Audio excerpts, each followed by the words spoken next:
Are you a brewhead? I'm a brewhead. Are you a brewhead? I'm a brewhead. Y'all are brewheads? Yeah, we brewheads. So pour a glass of craft beer, we can do this. Yeah. What's good, y'all? This is Cee, Certified Brewhead. And I am Nathan from Nathan Does Beer. And welcome to episode 194 of Beer Knowledge, the podcast, Adjunct series, Nathaniel. Oof. We have a banger. We do. We've got an OG tonight. An OG. This is a brewery we've been wanting to have on since we started. I mean, 10 years. It's a brewery that, and there's actually two breweries. One of them we have had on a couple of times in the past, but the OG brewery is one of the ones I would credit in the beginning, like heavily in the beginning of my craft beer journey living in Toronto. I would say so. You too as well? Yeah. Yeah, I assume so. I don't know if anybody into beer at this point would not have had some sort of memorable impact. Yeah, they've been one of the most accessible for more than 2 decades now. So it was just pretty impressive. And my favorite thing always, just to shout this out at the beginning, after living in Montreal, I always found that coming to Toronto, no matter where I went, if I went to a restaurant or a spot there or a bar that wasn't crafts focused, they almost always had this beer. Yes. Which I very much appreciate. Now coming back to Ontario, I very much appreciate just that. If it was in Montreal, they don't really have an equivalent that's sort of the same level of quality and ubiquitousness, I guess. So have a lot of love for this beer, and looking forward to getting into a whole bunch of fun topics. So let's make sure I do this correctly. Folks, please, I was supposed to split the screen the other way. That's why. Well, look, this is way easier. There you go. There's less to do. Right? Way less to do. Guys, please welcome Bromlyn and Erica of Steam Whistle and Beau's in the building. Yeah. Welcome. Thank you. Thank you. Thank you. Appreciate you both. Great to meet you, and thank you for taking the time. This is awesome. Thanks for cool having to have us. So welcome. So let's get right into it, shall we? We're going to get into the classic right now. The green bottle. Yes, Green indeed. Lord. Little Steam Whistle Pilsner. We're gonna. Do you both thought? Oh, you got the can? Nice. How do you, the Brand bottle? new can. It's our new design. I was gonna say that is different. Yeah, the new tall boys. That's great. Yeah. That's clean as always. That looks beautiful. For the bottle, how do you both? Is there like a company kind of like a? Are they intended to be consumed from the bottle?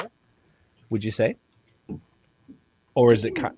You can Obviously, consume it from the bottle, from the can, from a glass. I mean, any which way your preference, but I do like that it works so well from the bottle. Yeah, there's something about it, eh? I mean, it's timeless, right? It's just this beautiful 1950s vintage bottle, great mouthfeel, no paper label. It's the go-to, I think, in the brewery for staff if it's not a pint, but It's I do like the bottle. Interesting. I do like that it is a printed bottle, and like you say, with no paper label, because especially one of those things that, like, when a bit of condensation builds up on the glass bottles, that always starts to peel, right? yes, yeah, that's a good what point. we love about it. No glue, no paper, environmentally friendly. We can use our green bottle up to 45 more times than the industry brown bottle.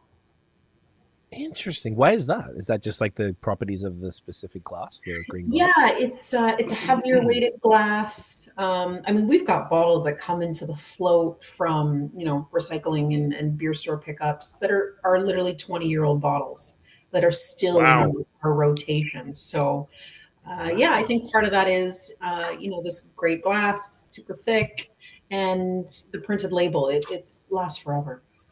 That's so cool. 20-year-old bottles. That's amazing. Well, first things first. Are you set, Nate? No. Yep. Yeah, there's something really cool about it, and I feel like it's part of the experience, because I can't really think of any other beer that I would prefer to drink from the bottle, really, particularly a local one. Obviously, some of the imports that we're all grown up with type of thing, but this is classic. So with that, cheers. Welcome again. Yes. Great to hang Cheers. out. Thanks for being here. Oh yeah, that's glorious. That is just so nice from the bottle. I love it. Thank you. Man, that's fun. Oh yeah, that's great. Oh, classic. And the cans look very cool. Are those cans available now? I guess they'll be slowly rolling out. Yeah, our design team brought back some of the OG branding. We're in our 25th year, which was just Very this cool. past week, March 22nd. So we just started filling these this week, so they'll start to flow into the marketplace. So we're excited. It's a new look for us, and hopefully it pops on the shelf out there. That's awesome. Love that. I like that brand print that, and it's the same on the shorties actually too. But like where you've got the Steam Whistle logo kind of like really like full frame covering the entire visible portion of the can. It's like that's very like it does pop, as you say. Yeah. Yeah, I mean, it's sort of our Nike play, right? We want to get to the level where people don't even need to see the brand; they just see this whistle that is our icon. Which is cool, I guess, because if whichever way it's facing on the shelf, people should be able to recognize it, whether it's got the actual branding or just the logo.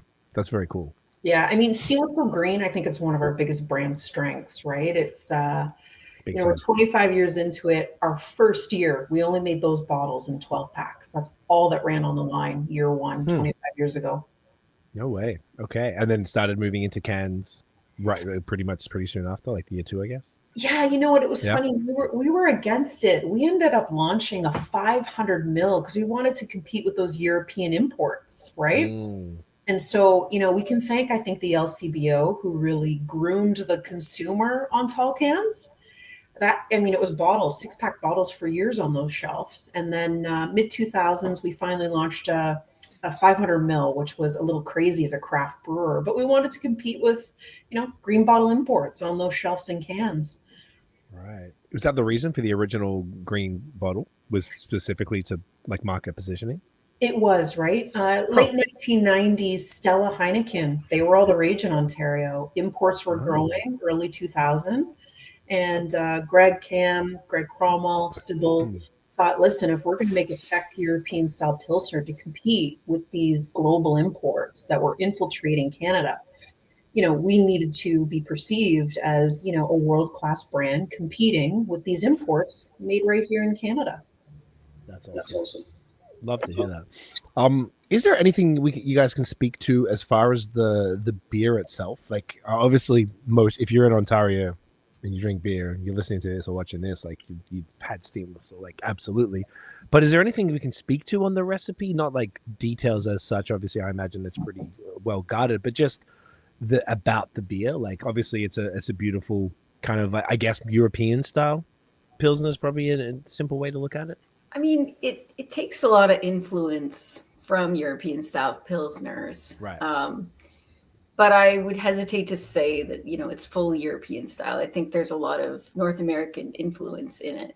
Your traditional Czech and German Pilsners are definitely going to be up there on the hops, 35, 40 BUs, which isn't everybody's cup of tea, right? So we want the same balance, but we kind of bring down the numbers to make it, really accessible to everybody. Gotcha. What is the IBO on this one? So we're at about 21 IBUs. For this one. Okay, amazing. Yeah.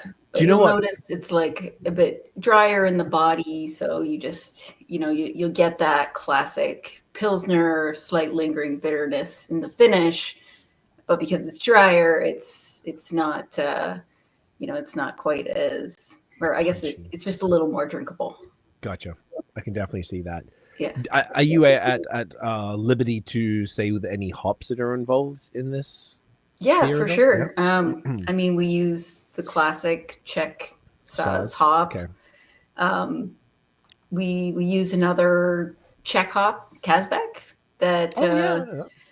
It's a beautiful hop. It's got some really nice sort of woody tones to it. I find that can kind of anchor your Saz. If your Saz is like getting really herbal, floral, spicy, then I think, the Kazbek is a nice kind of anchor for it. But at the same time, it has these interesting sort of, it changes year to year, but sometimes it's got these sort of lemongrass sort of notes to it that they work really well together.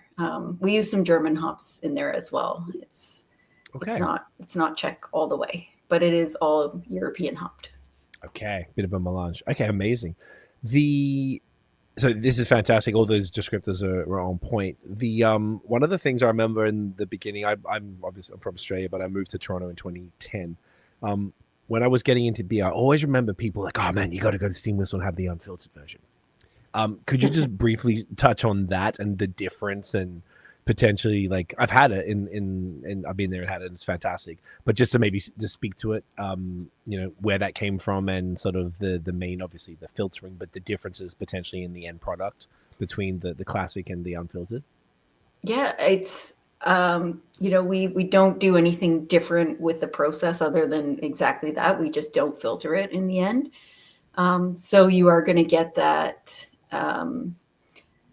insane freshness of just like, the least amount of processing possible. And I think that really lets the all natural ingredients shine.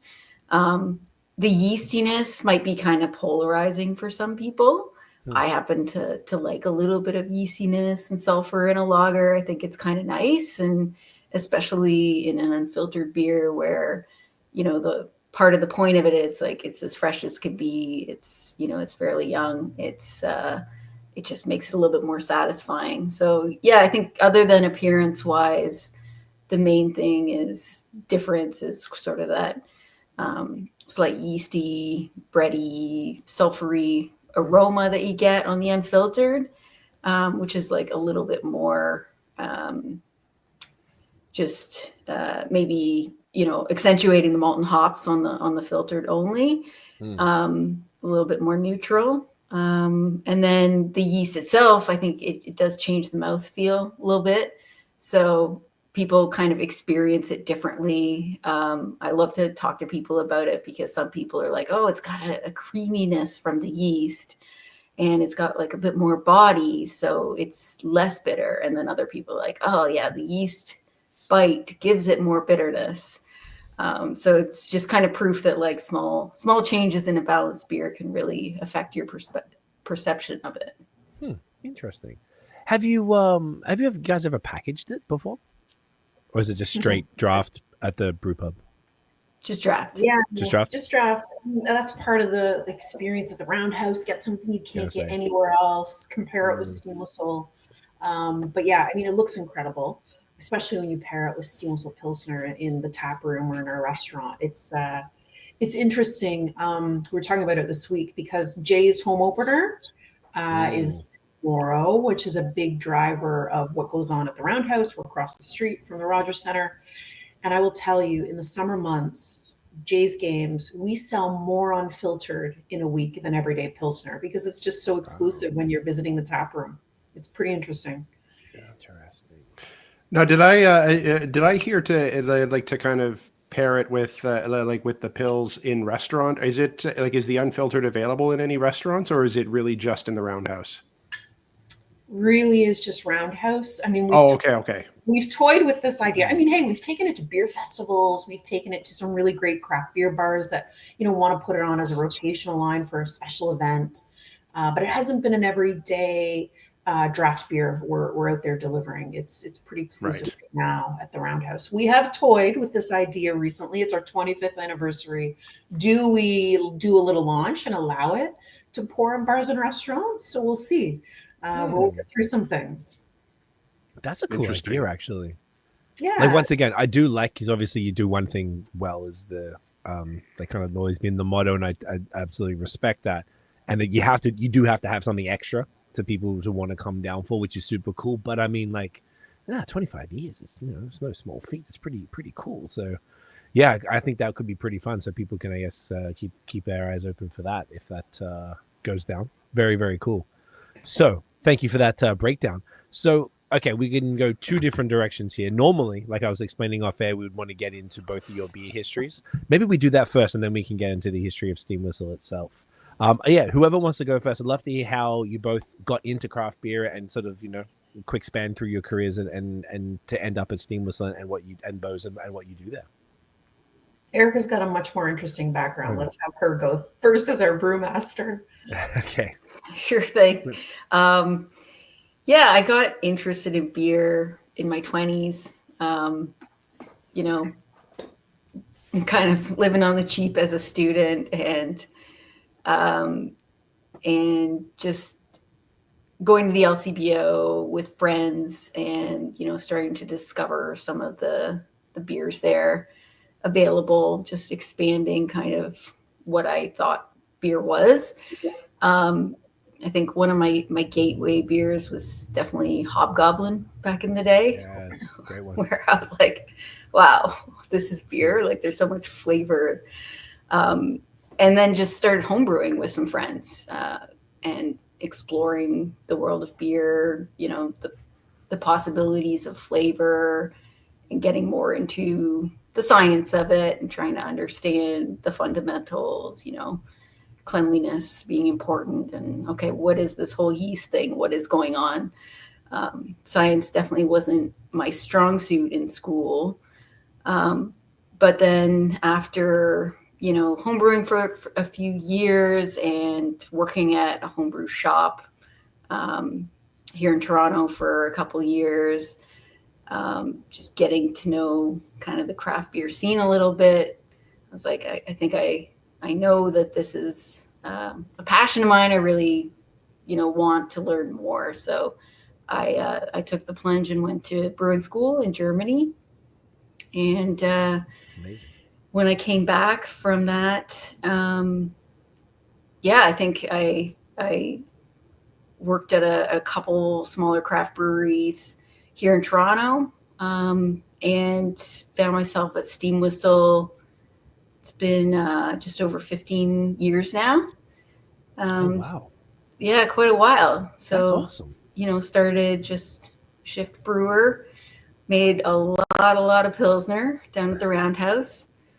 And I think, when I was younger in my career, I thought, well, I really want to brew a lot of different things. I want to learn as much as possible. So I don't know how long I'll stick around at a company that makes one beer, right? But as the years went on, I realized, well, Pilsner is something you can learn about forever, and you can, have a very full career just getting more in depth on every aspect of Pilsner.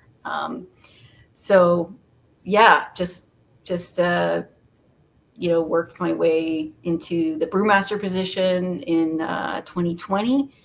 And now I get to, have my hands in all aspects of the beer production, which is so exciting.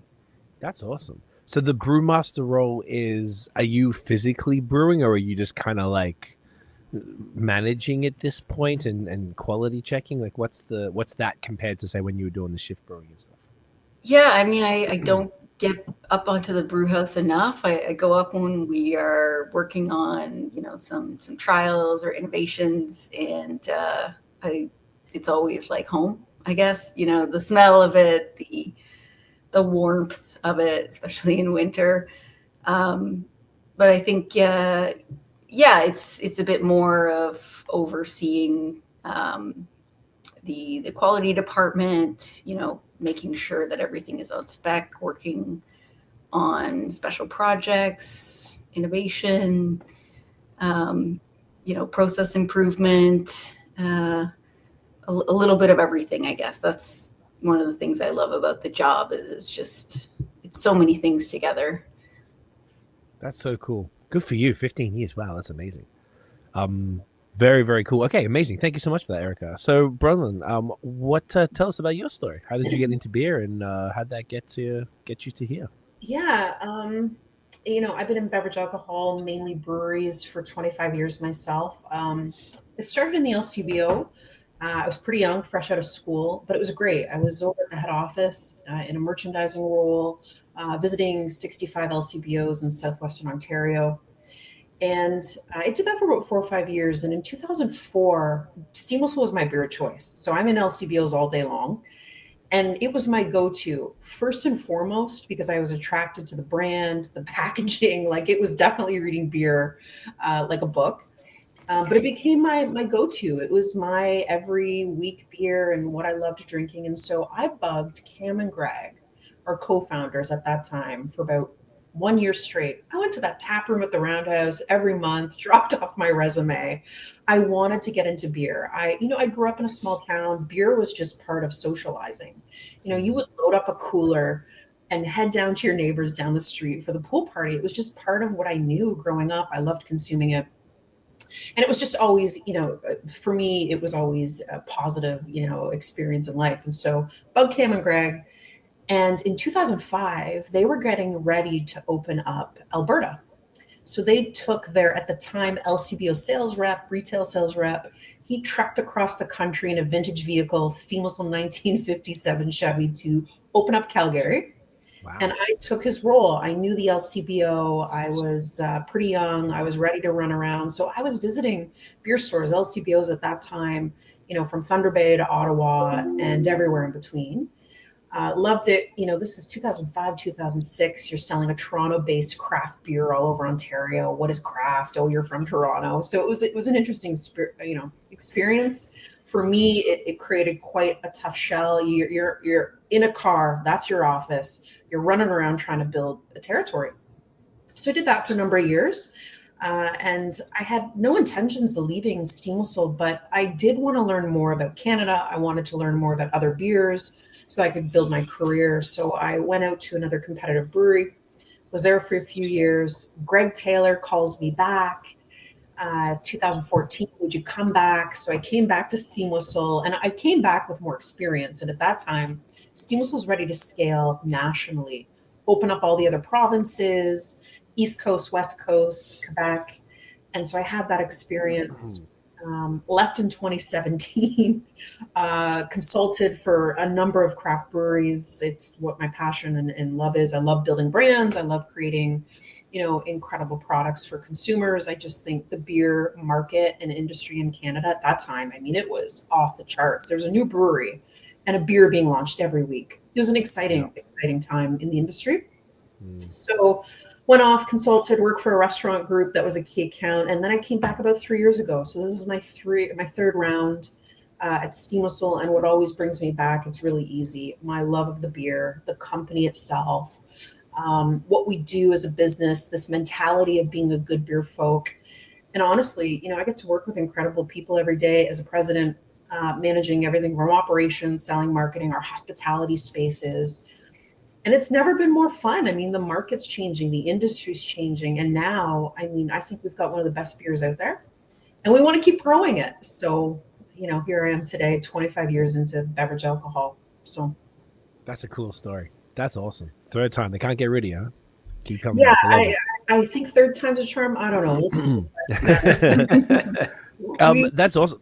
Yeah, we've gotten a lot of people back, have come back over the years. It's interesting, right? Yeah, people leave, you get more experience, you come back, you bring more value to the business. It's true. And when you know it and enjoy it and believe in the brand, I think that's the biggest thing.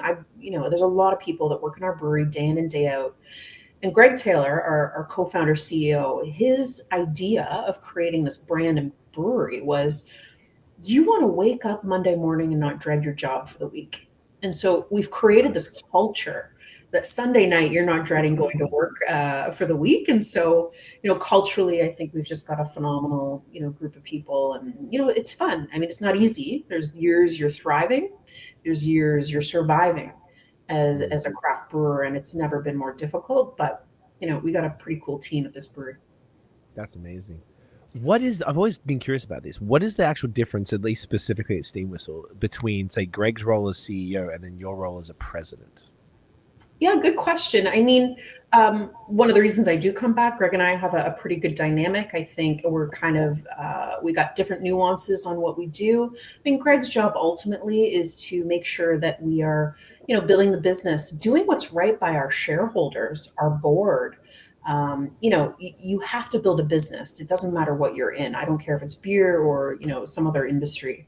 If you're not building a business, you're not in business. And so, his role, he's an incredible, leader in terms of his vision for the business. My job is not only to support him as part of the executive team, but I've had a lot of experiences in all areas of the business. And so, it's sort of this generalist role where, you know, you're not in the weeds day to day, but you are guiding the strategy. And so guiding our strategy, our business operations, you know, making sure we're building the business, you know, promoting from within.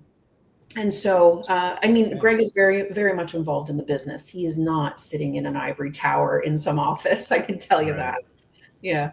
That's awesome. So then you're probably working with like the heads of all the department, like head of marketing and the head of like whatever, the logistics and stuff like that, and kind of like figuring out whatever, like bringing all your expertise if they got any problems, problem solving type of thing. And yeah, it's strategy. It's building a plan and executing it together. And what's cool with what we do, and in our industry, you have to be nimble. You have to pivot. You have to keep up with what's going in the market. And so we've got a great management team where day in and day out, we're just problem solving. Like that is our job.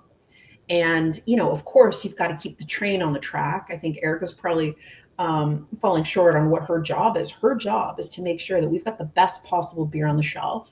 She's like our guardian of quality. And so managers in each area of the business that I get to work with, and we're guiding the ship. I mean, doesn't matter what your title is, doesn't matter your background. If you're contributing to the business, you are watching what your work is doing to build a business. It's pretty satisfying. Yeah, you don't get to do that on a lot of big breweries, right? Yeah. No, not really at all. That's awesome. Thank you for that. I've always just been curious. I have a business myself, so but obviously we're small, so I haven't really. Everyone, you know, you see people talk, I'm the CEO of my company. I'm like, where's your board, bro? I saw, you know, but I was never really clear on the difference between a president and the CEO. Like, what I thought it might have just been like different setups or whatever. But that's very cool. Thank you for breaking that down. And it's cool to hear it, particularly in beer, which is an industry we have a bit more of an understanding of. Amazing. So now we've got both of your fantastic histories. Thank you both for that. It's fascinating. Can we touch on Steam Whistle's history? I mean, I imagine you're both probably well versed on the story. I think I've seen it at the Roundhouse and stuff, but I haven't actually heard excuse me, I didn't. I've done the tour, but I'd love to. Yeah, if you guys could just break that down. That'd be awesome. Yeah, I mean, you know, if you did have Greg on here, it would take 2 hours, but it's. I mean, it's a very cool story. It's, you know, Greg Taylor, current CEO, co-founder, Cam Heaps, and then Greg Cromwell, now in Australia. Okay. They worked together at the time, late 80s, early 90s, a premier microbrewery in Toronto, Upper Canada Brewing Company. Did they shut down, or did they become something else? I remember that. They were acquired by Sleeman Breweries. Late 80s. Late 80s. I remember when I first moved, I remember seeing like people's houses would have like framed prints of Upper Canada Brewing or something like that. Okay. Yeah. So mid 90s, it did the brewery itself shut down. It was over in Liberty Village, but Cam Greg and second Greg, they worked together. They were colleagues. Yeah. And it's interesting. So after the acquisition of Sleeman, you know, of course, you know what happens. They exited everybody. Everyone went off, did their own thing.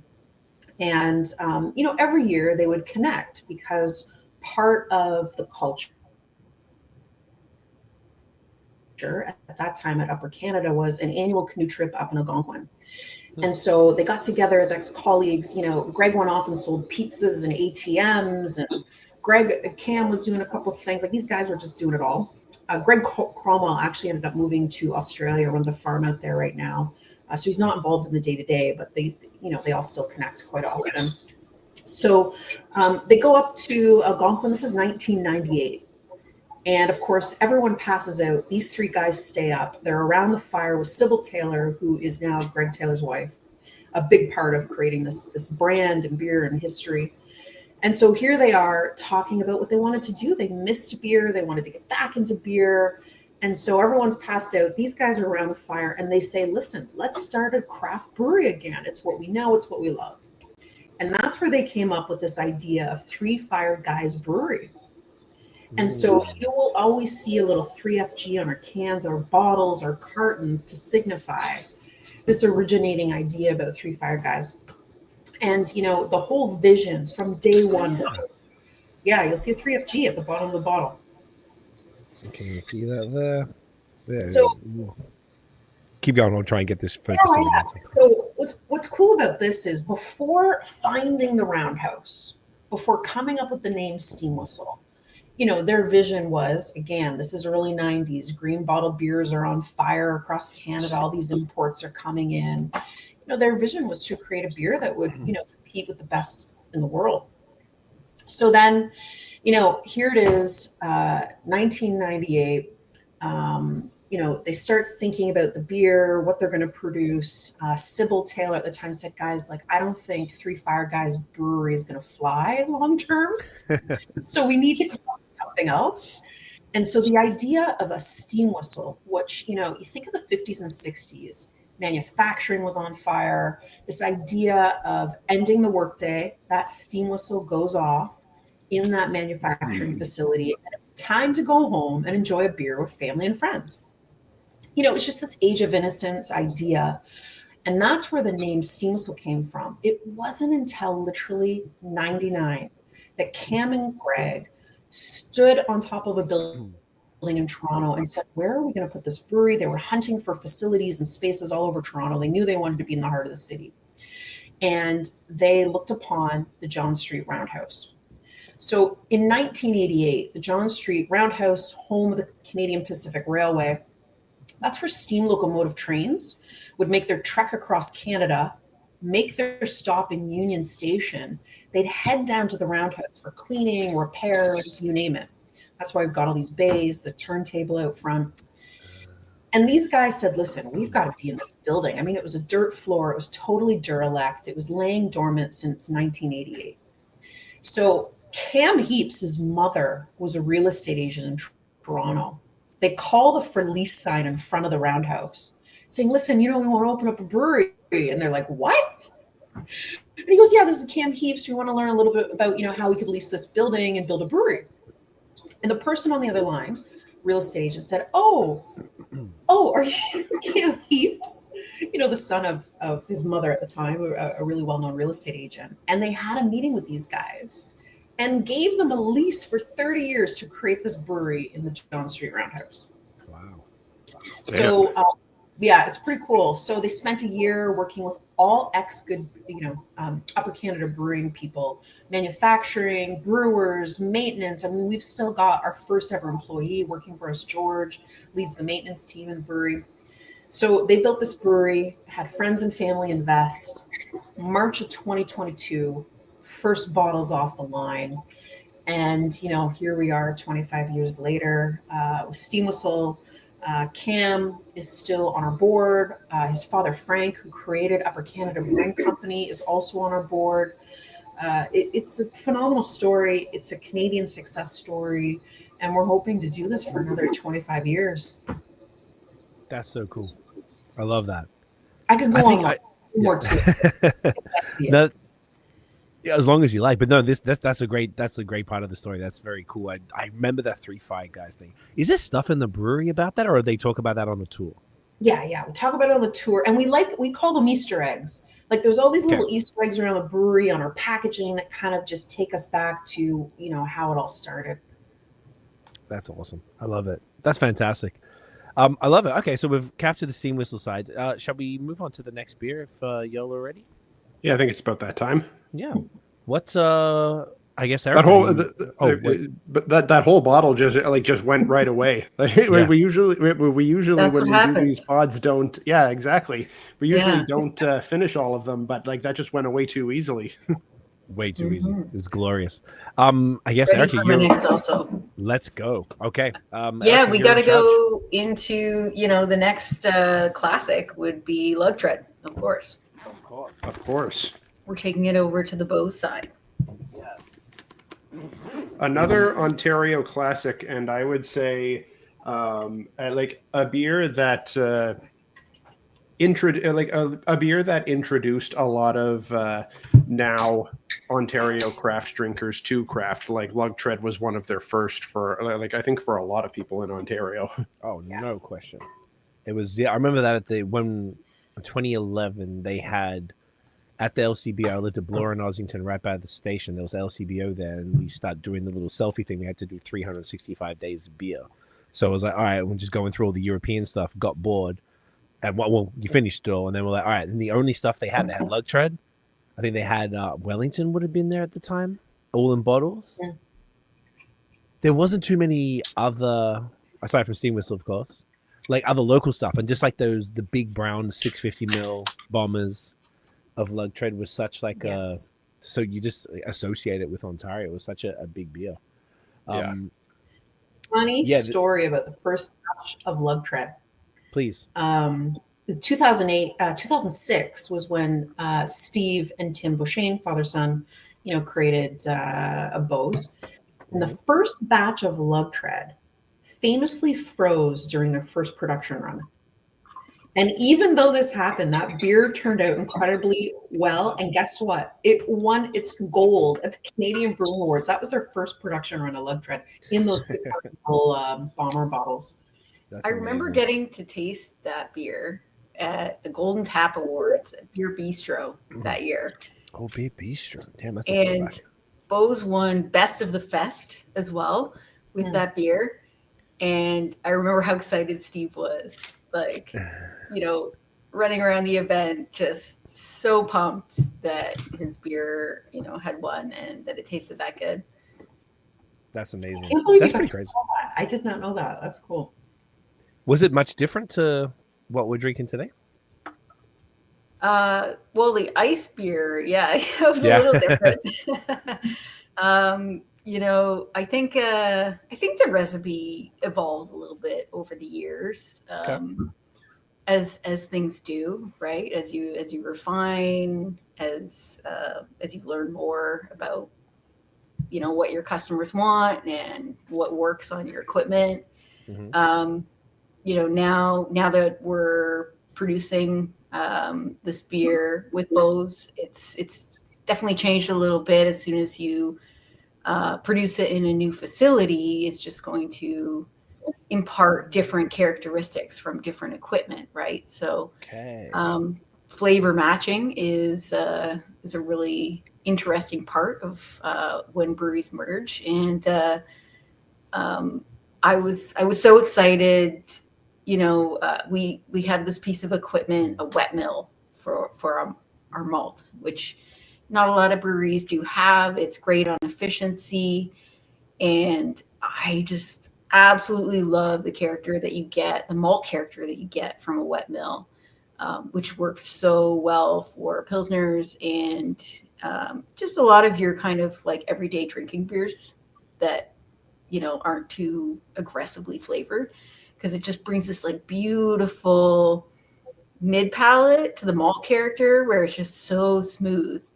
And so I hope that people will find it just more kind of smooth through the mid palate, drinkable, definitely a little bit drier, I think, than the original recipe was. And hopefully that's, something that like has you reaching for several more pints of the same thing. Love it. Love to hear it. Cheers, y'all. Cheers. Cheers. It's our most crushable beer right now, I'll tell you. It's glorious. It's such a classic. Oh, it's fantastic. Is this one? So this one is brewed out of Steam Whistle now, or is it still in Van Cleek?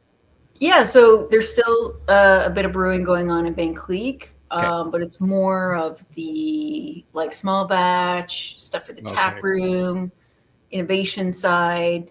But the production brewery is Steam Whistle for the big brands. For the big ones. Gotcha. This is, I think, like it's been a little while since I last had Lagered, to be honest. Yeah, same. But like going off of memory, this feels more crushable, like a tad lighter in body than what I recall from less grainy from last time I had it. Yeah, it's I think a bit cleaner, and like you say, it's definitely crushable, like more crushable than it even was before, I think. The clarity is crazy. Thank you. Yeah, brilliant clarity. Yeah, we do have a lot of filtration steps, but that brilliant clarity is really nice. Yeah, I think, we're always thinking about, it's a similar story to Steam Whistle, where it's a Kolsch, so it's a classic beer style, and the Europeans have their own very rigid interpretations of their styles, right? But we can say, well, it's Kolsch style. We're going to look at what do our customers really want most, what's going to make it the most drinkable version of itself for the North American palate, and so subtly inching it in that direction. And yeah, I'm just really pumped about where it is right now, because it is rather crushable. We knew we hit the nail on the head when Steve Beauchene tasted Erica's first batch, going, okay, this is better than Van Cleef Kill right now. So, when a co-founder who's been drinking it daily and consistently and created, something from nothing, says that the crews nailed the refinements, I think that we're pretty proud. It's doing great, and it's growing. I mean, no craft beer is growing right now, so it's really cool to see that Lug Tread's kind of having a bit of it's the OG moment right now, right? People want sessionable, easy drinking beer. Life's complicated, so make your beer choices easy. Yep, that's an interesting point. That's something we've noticed here. People have been saying to us a lot on the pod that like the trend is towards a bit more, lower alc stuff, but also beers you don't have to think about too much. Like it's cool, it's fun to go and have a, crazy double IPA or pastry stout or something, but a lot of times you just want to I don't know, man, let me just get this, and it's just good, and it's refreshing, and it tastes great, and you don't have to just, overanalyze it. And that's definitely like kind of come full circle with beer, particularly to the time you're referring to earlier, Bromlyn, in 2017-18, when things were like popping out here. Yeah, off the charts. I mean, it was funny. We always joke, we go to beer festivals, obviously. I am telling you, the Steam Whistle booth at the end of a beer festival has a lineup, because people are like, brewers? We just want a beer we can just drink now, not a sample cup. Yeah, no, totally. And it's the type of stuff that the brewers beers. Yeah, that's, I think, almost feel like, the brewers, because this stuff wasn't super pop. When I say this stuff, I mean like a lot of the Crispies weren't as like popular in the way they were now back then. I would say like 2017-18 type of thing. And it was like, I felt like the brewers, because that's what they wanted to drink, the brewers just made it more popular. Just it's I don't know, it was interesting to see the trend go from like its traditional style to like the craziest possible thing, to then back to the traditional stuff again, which is awesome. And it's cool to have this right after a Steam Whistle to show how different they are. Like they're quite different products, as far as the brand. So this is awesome. Could we touch on obviously, if you want to hear, I just looked it up actually, we had Steve on the original pod back in 2017, episode 60 on the original podcast. So we had Steve there, so he would have gone through all the Beau story, so I don't need to like sort of touch on that. But I'd love to hear about the merger, acquisition, combination of both Steam Whistle and Beau's, and how that all went down. I hadn't heard much about that as far as the details.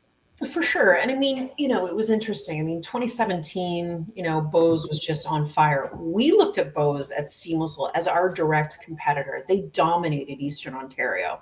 We dominated GTA as we, built our brands and breweries. What happened post-pandemic. I mean, most craft brewers build their business in bars and restaurants, hospitality, draft, and most of us felt the pain post-pandemic. I mean, I don't even think hospitality will even recover to what it was pre-pandemic, but Steve reached out to Greg. There's a lot of camaraderie in craft. Most of the co-founders, owner, operator, we're all talking to each other. And so, how do you partner? How do you support each other? That's just the nature of craft. And so Greg and Steve had always connected, and Steve reached out saying, listen, we need some help. We want to rebuild our business. Let's work with each other.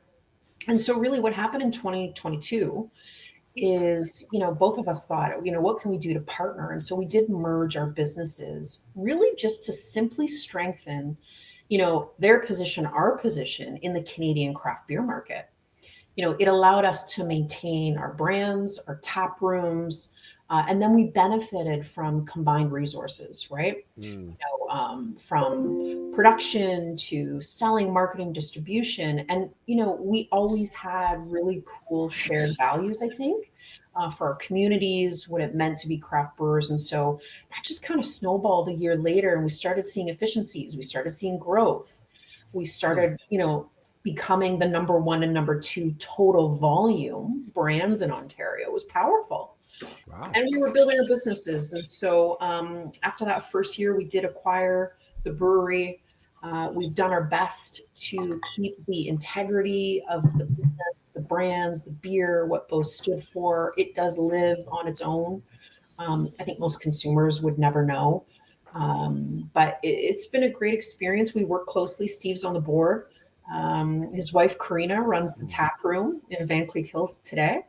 So it's been a great experience. And, we're doing our best to make, the Beau's shareholders and, team that created that brand proud day to day. That's awesome. Now when you're thinking about it, as far as that timeline, I kind of feel like that merger kind of set off a string of other mergers. I feel like it was like, yeah. Does that seem fair? I feel like it was like the big guys came together and were like, all right, let's work together. And then there's been, I don't know, half a dozen other. Yeah. Like the handful of, I guess most of them are calling it things like strategic partnerships, like whether it's brewing at one location or shifting production of core brands to one location, or and packaging together, like a little bit of co-branding and all of that stuff. Yeah. Honestly, it's survival, right? I mean, we are against global players. We as an industry, we need to support each other. We need to work with each other. And, there's not a lot of profitability in beer. It's true. I mean, most craft breweries in Ontario break even with the amount of beer they produce and sell. Break even. And so it is fight or flight some years. And so working, with each other, producing beer, shared resources, it's powerful, and it allows you to scale and build your business. And, we loved this idea of partnering with brewers across regions in Ontario. So who knows what the future holds, but, we love the idea of kind of dominating areas with a brand that has a home turf. And so, most of our volume for Beau's, it's growing, but, still resides in Eastern Ontario, or, 45 minutes from Ottawa. I mean, there's 25 breweries just in Ottawa Central. So, it's a very, very, what I would say, savvy craft beer drinking market in Ottawa. I mean, they know what they're doing in craft. There's tons of craft breweries out there, and they are supporting locals. So that's helped Steam Whistle grow out east as well, which is nice. That's a good, I was going to ask that, like, how have the brands assisted each other? Like, I imagine sort of maybe if Beau's, my guess would say Beau's had an account or relationships and be like, hey, well, if Steam Whistle didn't have a tap, chuck that bad boy on. Was there anything that you could speak to that you've seen sort of the benefit, I guess, to point out the benefits of this type of business arrangement? Well, for Steam Whistle, it's easy. We do one thing really, really well. And so what it brought us was a portfolio of beers. And it allowed us to offer, what craft is about, right? Playing in these different categories and segments and styles. And so, when you're a Steam Whistle salesperson and you're knocking on doors and you're like, yeah, I got one beer. A lot of people would joke going, how can Steam Whistle build a business with one beer? Well, I mean, here we are 25 years later, still perfecting the beer, still building a business on one product. You can do a lot with one thing. But what Beau's brought is, diving into the craft nature, right? Playing with IPAs, innovation, launching new products. It's been fun for the team. And it was part of Beau's heritage, right? They were known for innovation. And we have to keep that alive. So that's what it brought. Steam Whistle is, we've got bars and restaurants that now have 4 and 5 taps, not just one. Gotcha. Okay. That's also, yeah, go on. You get that extra buying power on your ingredients, for instance, right?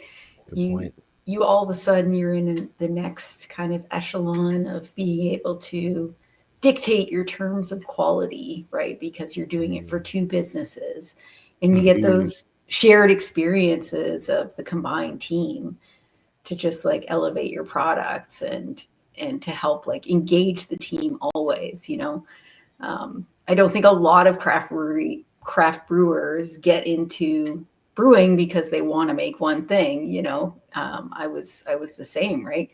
And so it's like this creative outlet of you can work on perfecting what you're doing on the one hand, and then you can absolutely be creative and just like, all about the trends on the other hand. That's very cool. So I guess that expands to like canning, like the cans, the Yeah. malt, the hops, like the whole works, like every single element that of ingredients or things that you need, you're able to now double up on. Essentially. Yeah. Except for green bottles. Yes, exactly. Yeah. And trucks, Okay. right? So- like there's more beer on our trucks now that we're delivering. Yeah. To. We just become more efficient as a business. And, when you're in sales, you're in marketing, you're brewing, I mean, taking that breadth of experience and building a portfolio of brands lets you flex your muscle, as a brewery. And we are proud to say we're the largest, national craft brewer now that, from sheer volume, which is exciting. I mean, we don't celebrate Canadian business as much as we should. So Agreed. That is amazing. Yeah, I love going it. Yeah, a question for Erica. In your capacity as brewmaster, since Beau's has some production of the core brands at the Roundhouse, do you in your capacity oversee the Beau's products as well, or is your focus mainly with the steam whistle pills? Yeah, I'm focused on all of the brands, Right. Steam Whistle Okay. and BAOS. Absolutely. Yeah. Do you ever go to Van brilliant. Cleek Hill, or is that a separate brew team? Pardon me? Do you ever participate in any of the brewing at Van Cleek, or is that a separate brew team? We've got so right now we've got Kevin, who was the head brewer at BAOS when we merged, and he's still working on the system there, bringing back a lot of the BAOS favorite recipes from over the years. Nice. BAOS was like, as Bromlyn said, known for innovation, right? Well, unfortunately, that means you can't keep everything around, and you got to cut your darlings a little bit, right? So, we like to revisit those brands that have gone away, and now we can do it on the small scale in Van Cleek and offer that special for the tap room. So yeah, separate team over there. But they're keeping it alive and like keeping what BAOS is really about with that tap room and offering special products there. Is like bringing in the community and just having a great time at the brewery. Nice. I love that place. That was one of my favorite places ever. Oh yeah, it's fantastic. I used to go there pretty often because my wife has family in Montreal, and living in Ottawa, like traveling back and forth there fairly frequently, of the Van Cleek Hill being pretty much right in the middle, made for a pretty easy stop right off the highway. And you were both talking about how BAO's known for innovation back in the day, and that's really what I remember them for. Is those holiday 4-packs where they would have like along with lug tread 3 different styles that would come out as a holiday special, was really something that BAOS became known for back in those days, and it's really nostalgic for that. Yeah, we just had a 4-pack mixer for Christmas. Like that, we have to keep doing that, and it's kind of cool because we can tap into resources of the BAOS team, and on Facebook there's the BAOS Army. And so Karina, who's running our tap room, will ask them, hey, what's the next brew you want when you visit the brewery next month? They are literally voting on what they want to see, and then we're brewing it to make sure they can have it when they're visiting the tap room. It is a local in Van Cleek Hill. Like it is the go-to. There's 2 bars, Van Cleek Hill and the Windsor Tavern. That's it. So it is packed on a Friday, Saturday night. It's awesome. Is it the same setup still? Because it was kind of like, it was more like a casual bar. There was no like seats. It was like next to the merch. Has that changed a bit? I think it's pretty much the same setup. We've added a couple more tables and chairs. A lot of people love to congregate there. We've got a ton of live music there now. St. Patrick's Day, there was a lineup to get into the building, which was amazing. That So is so dope. it looks pretty original still, which I think is part of the charm, what people know of the brand. I agree with that for sure. If that's what it is, that's awesome. So then, I will actually never really been certain. So what are the year-round BAOS brands that people can still get basically all the time? And then if there's like, I guess the one-offs and stuff. I guess there's taproom one-offs, and then there's like packaged LCBO one-offs or seasonals is probably a better word. What's the lineup kind of looking like these days? Yeah, we're going to get into some of that for sure. Oh yeah, we're going to get into a bunch of those tonight. Yeah, which is great. Yeah. Yeah, I mean, we've got kind of a style for everyone, I would say, in the lineup now. Definitely got a couple IPAs, because IPAs are always very popular, and we got a couple lagers. We've got our Lite, was the first new BAOS brand that we launched after the merger. A light lager is maybe to some not like the most exciting style, but to brewers, I think it is a very exciting style, because it's a bit of a flex, I guess. If you can brew a good light lager, you probably know what you're doing. And I'm really excited about that. That's one of my favorite beers in the lineup. Definitely represents kind of the coming together of the breweries in my mind, where, all right, Cee and Whistle is all about lager. Let's see how we can merge sort of some of the just intrinsic characteristics of lug tread into a lager style, using some of the same ingredients, but also creating something new, and just, building a super drinkable beer.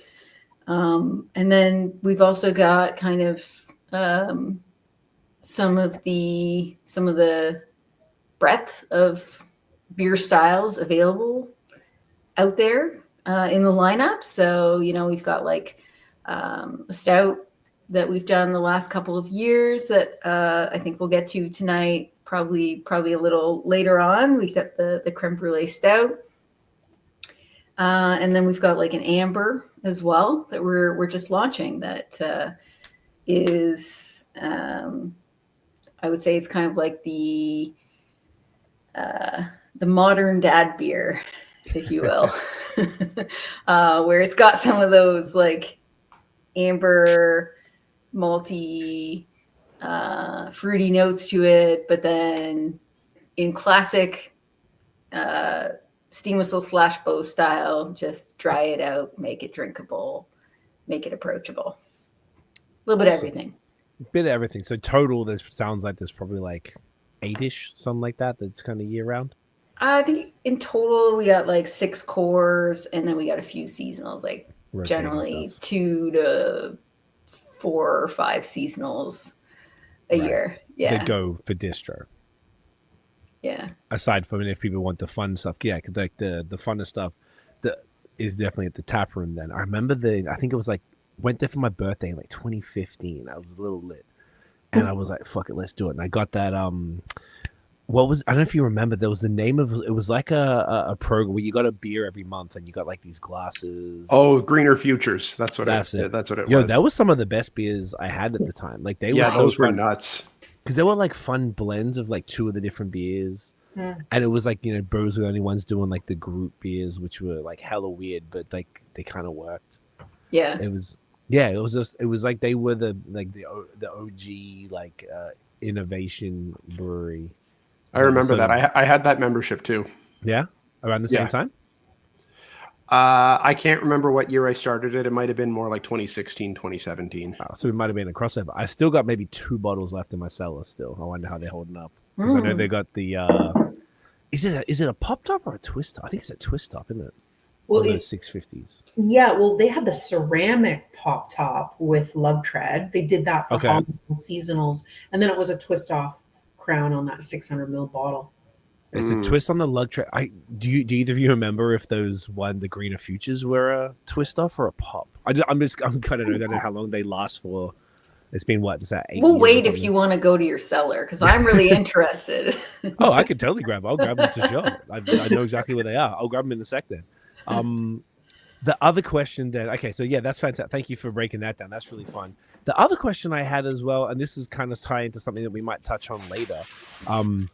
I know that you both have been doing media tours and talking a lot about tariffs and all that stuff, which we can or don't have to get to. But one of the positive, just like, COVID obviously was a mess, but there was some positive things like such as independent beer stores becoming a thing, which that's something that we're huge fans of here.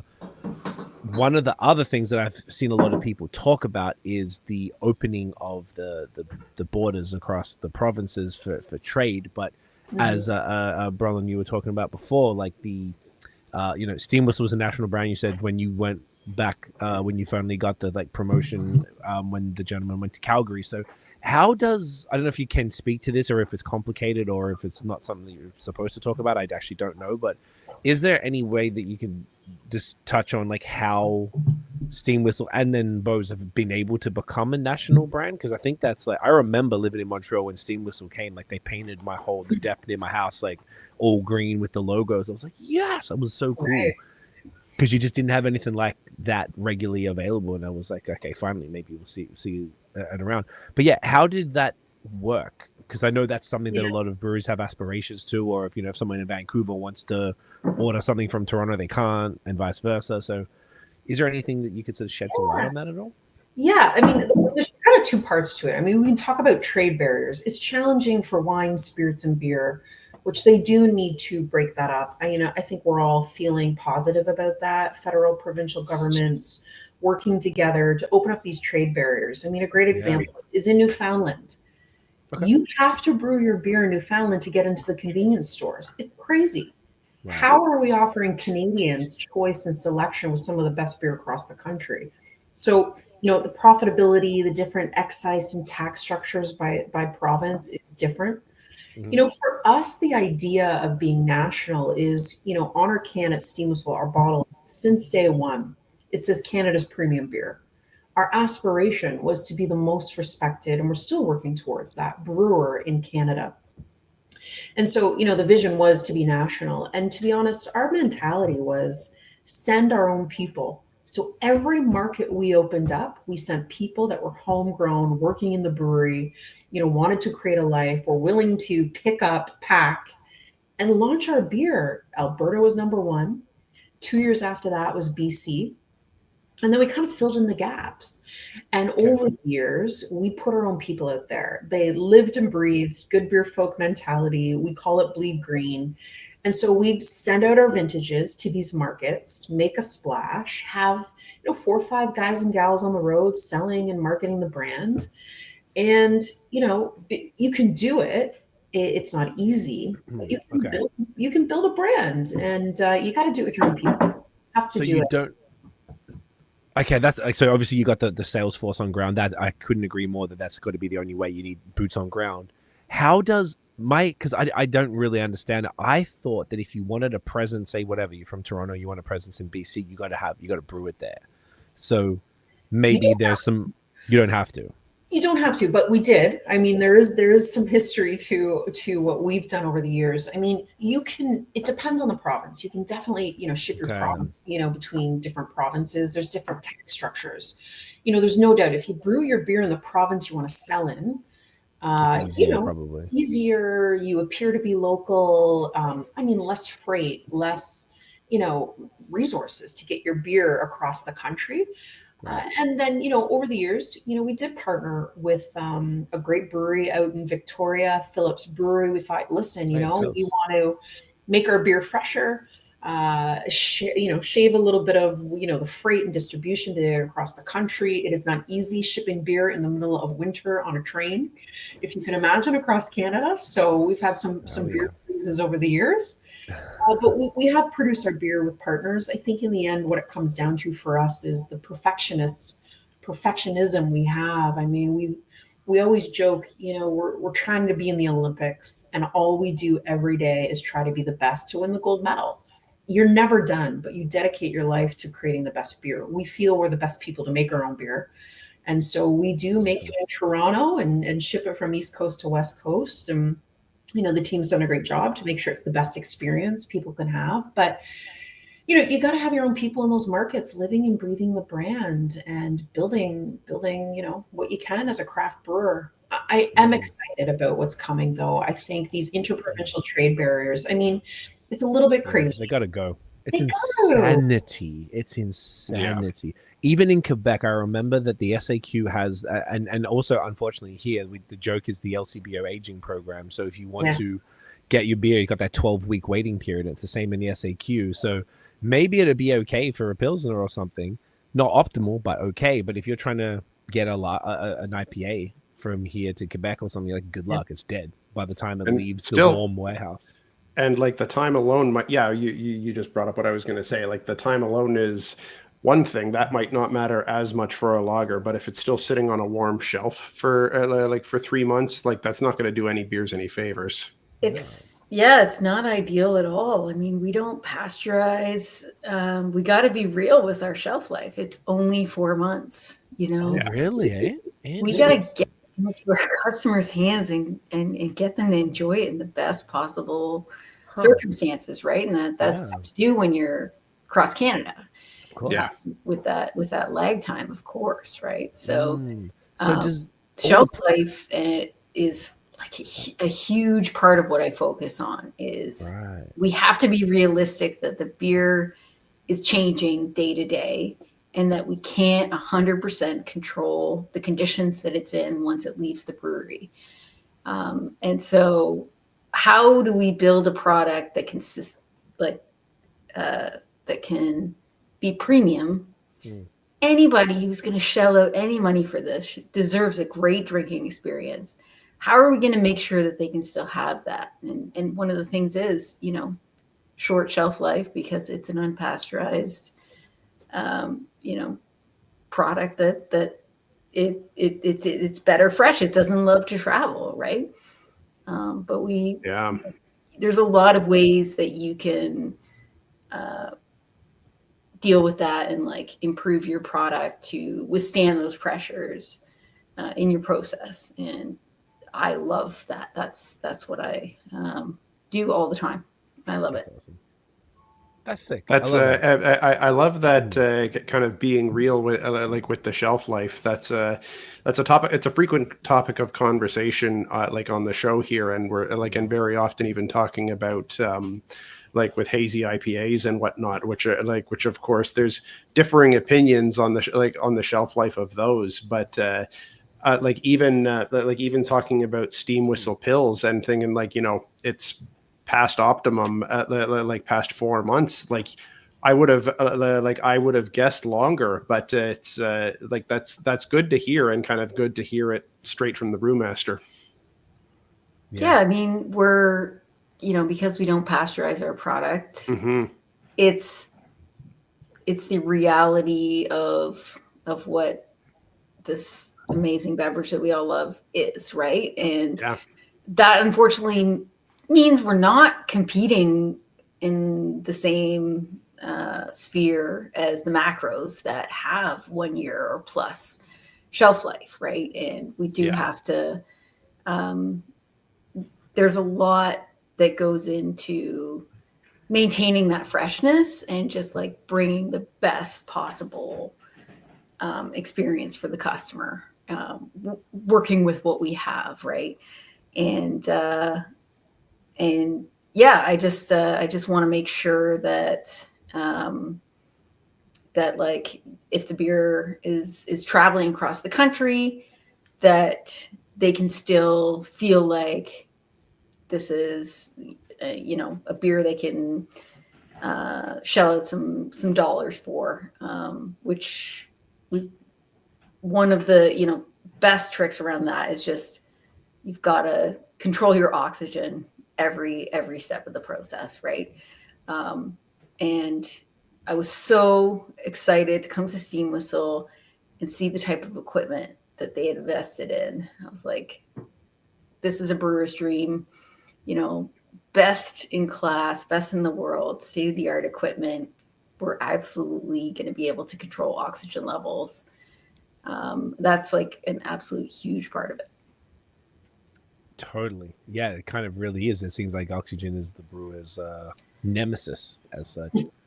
I feel for, some small breweries who don't have access to like amazing equipment, who might be bringing in like mobile canning operations, which are, they can be varying in the quality that they can achieve just because of the scale that they have and the tools that they have. But yeah, we're lucky in that regard. So we can kind of build the recipe in a way that it's going to taste great fresh, but it's still going to hold up over that 4 months. Yeah. I feel like the importance of that really can't be overstated, because I think every craft beer drinker has had that experience of having something taste great on tap and buy a 4-pack of it to take home, and then have it pour completely oxidized. It's tasting like wet cardboard, and it's like, this is not the same beer at all. Yeah. And I mean, so much of quality is consistency, but we're working with forces that we, can't fully control in terms of just time and temperature and age, right? So, but yeah, absolutely, it's something that we're like so focused on and passionate about. It's just like, let's make this the best it can be over its shelf life, and that's one of the reasons it is that short. And consistency would matter so much for especially for a brand like Steam Whistle that has its entire brand riding on one beer. Yeah, I mean, it doesn't stop in that brew house, right? Like, it's our mandate internally. Like, we are checking date codes. We will flip your product and swap it for you. Like, it doesn't matter if you're a driver, a good beer folk that's just doing your own shopping in an LCBO or beer store. We work with the beer store, the LCBO, liquor boards across the country. We've got, shelf life details that we're like, guys, we need you to help us make sure you're rotating. Make sure that if you've got something past 16 weeks, return it. We'll swap it. Our job is to make sure that people have the best possible drinking experience, and it should taste as good as the day it left the roundhouse. That's cool. Love that.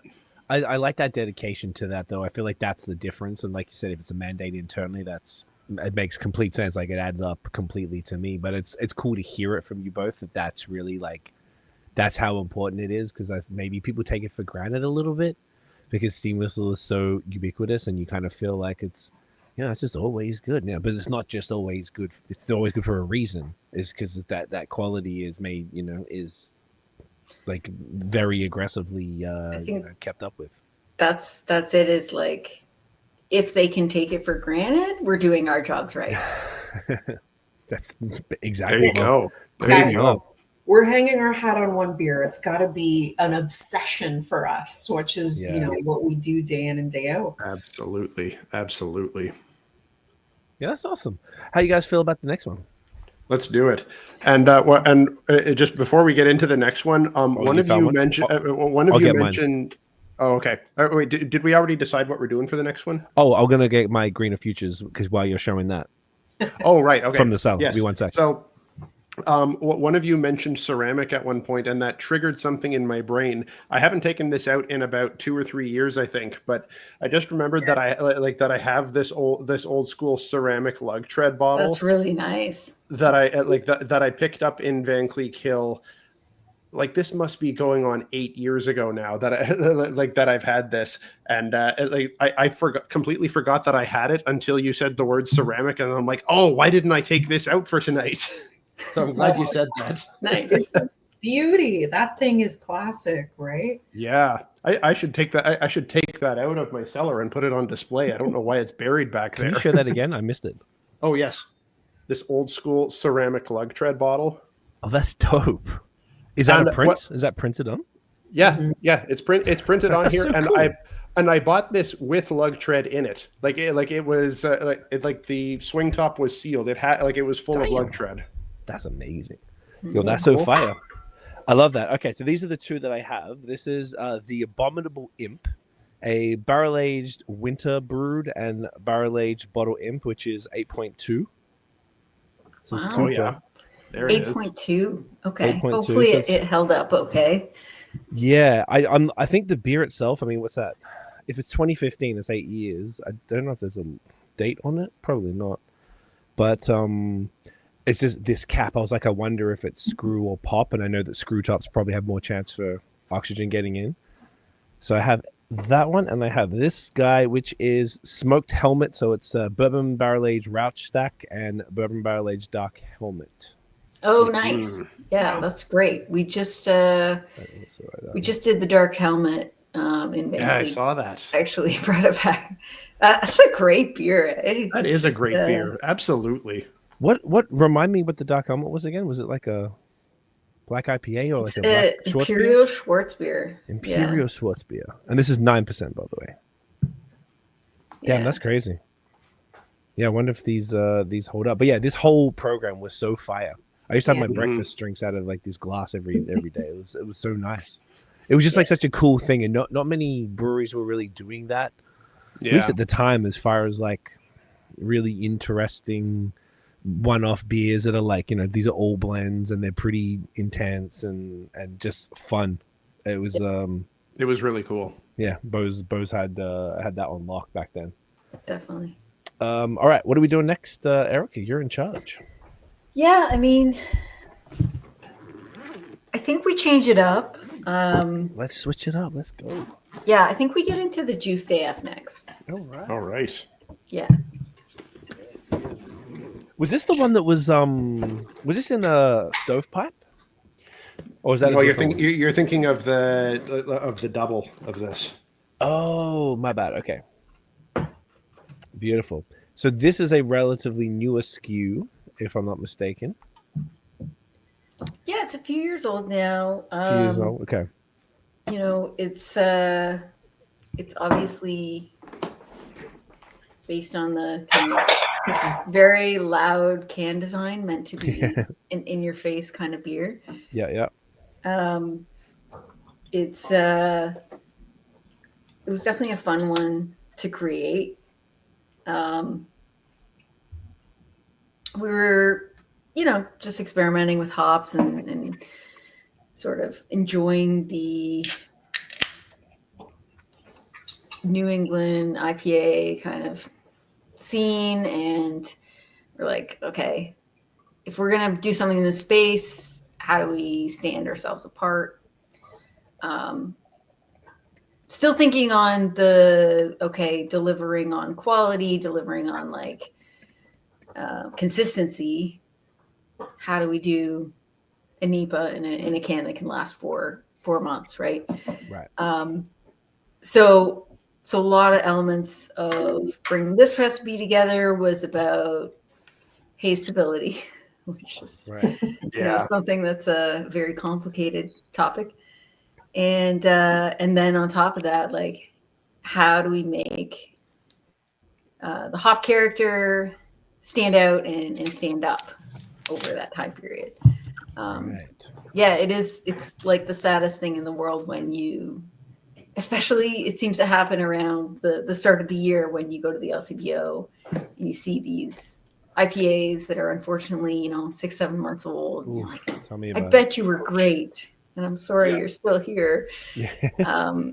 So definitely just trying to avoid that with this product, and having a lot of fun with the hop flavors up front, and then like accentuating that with some natural flavoring, just to like give it a little bit more stability, and playing into what people were crazy about at the time, right? It was just like juicier.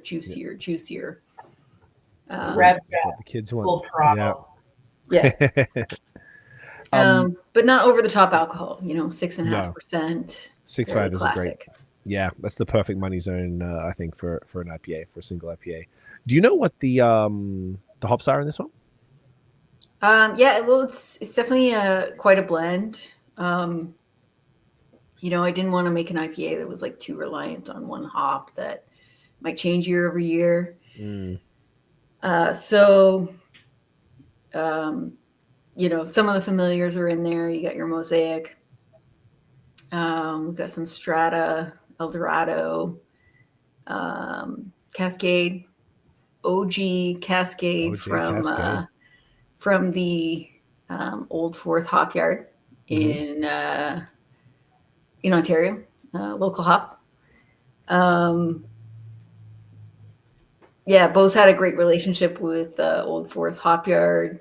That was one of the benefits of our mergers, like getting to use some of their products. And Ontario hops are super interesting. It's like you can't grow everything the best here, but you find the hop yards who know their process. Anybody growing hops in Ontario is in it for the love of it, for sure, because it's really hard, right? So you find the ones that just perform the best and express the best, and Cascade is one of those. And this is a perfect place to use it. And I think it's like it. Cascade has a lot of amazing properties, biotransformation properties that other hops don't have, and people are like, oh yeah, that was in a lot of beers, 20 years ago, but it's still relevant. I think it actually brings something really awesome to like bring this hop melange together.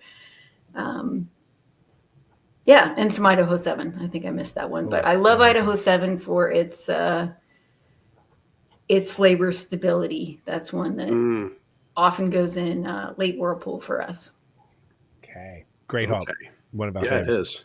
Well, with that, cheers, yo. Cheers. Great nose. Yeah, the nose was fantastic. I was noticing that right on the crack. It's like sherbety orange, kind of dank. Yeah, I mean, I think when you're going juicier, you still need that like backbone of something dank, or you could do that in your malt profile, I think, but something to kind of anchor the whole thing down, so it's not too candy. Yeah.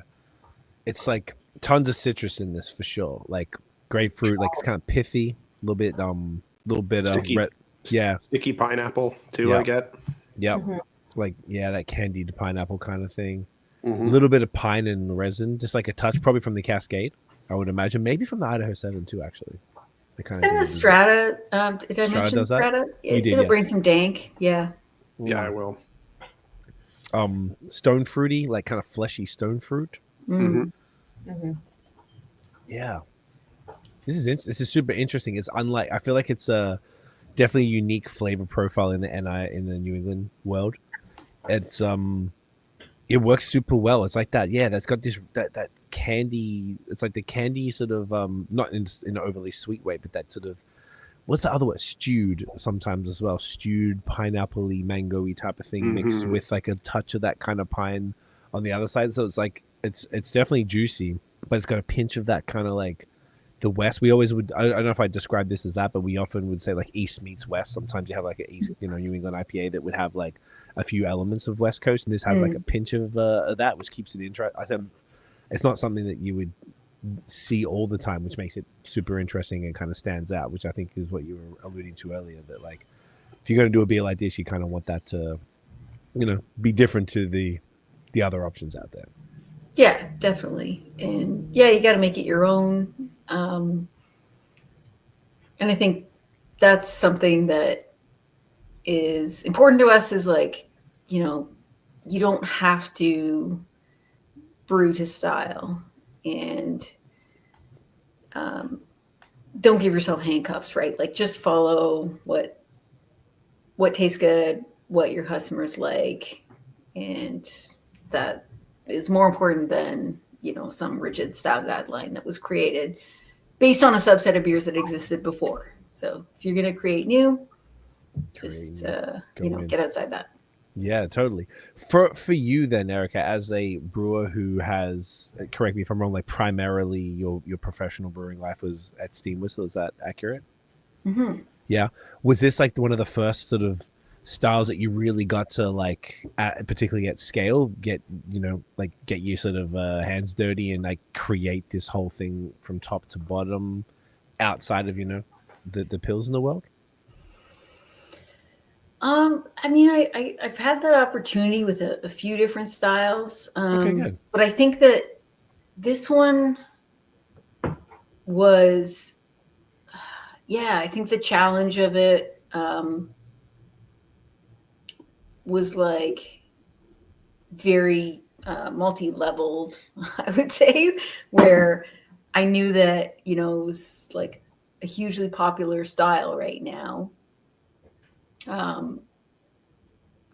And to be honest, it's not really a style that I gravitate towards. So you have to be able to be subjective about it and gather collective opinions and really like draw on your team's experience with the style to understand what they love about it, if it's not like your first love. And That's a good point.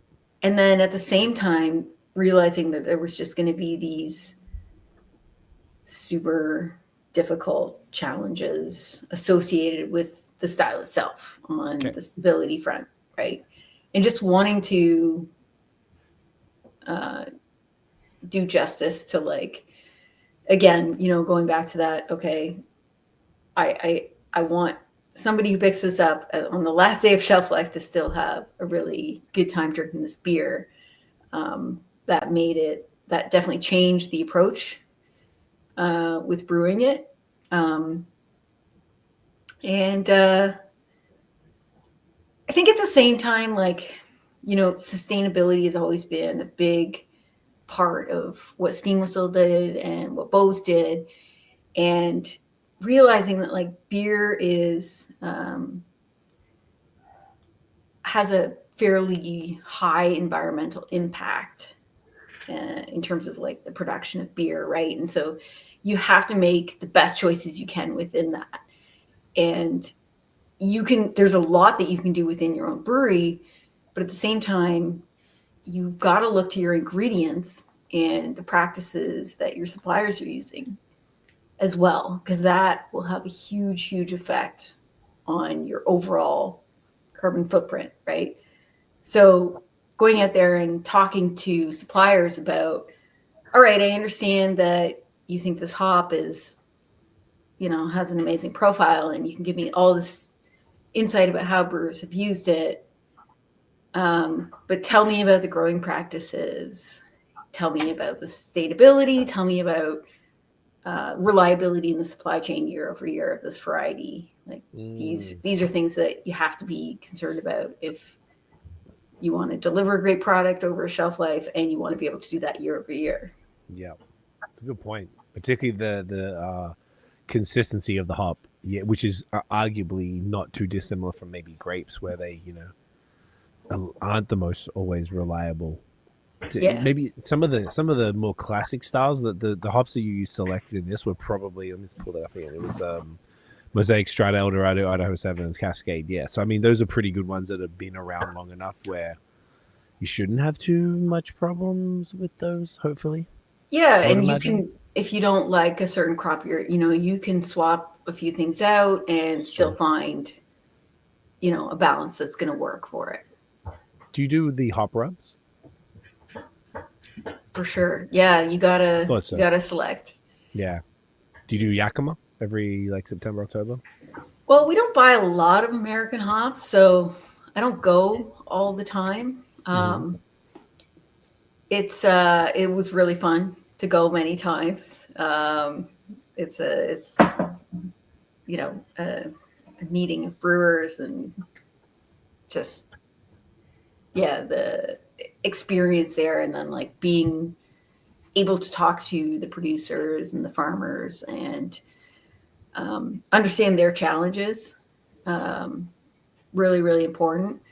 But since the pandemic, a lot of places will ship you samples overnight and offer, That's cool. other options on selection. So I don't always go out there. That's cool. But I think you do have to. That's a good point. Is that like you do have to travel for beer, It's important. either like to go to the source to understand all the inputs and really like be there on the ground to understand that, and then also to like try beers fresh at the source, the way the brewer intended them to be, right? Yeah.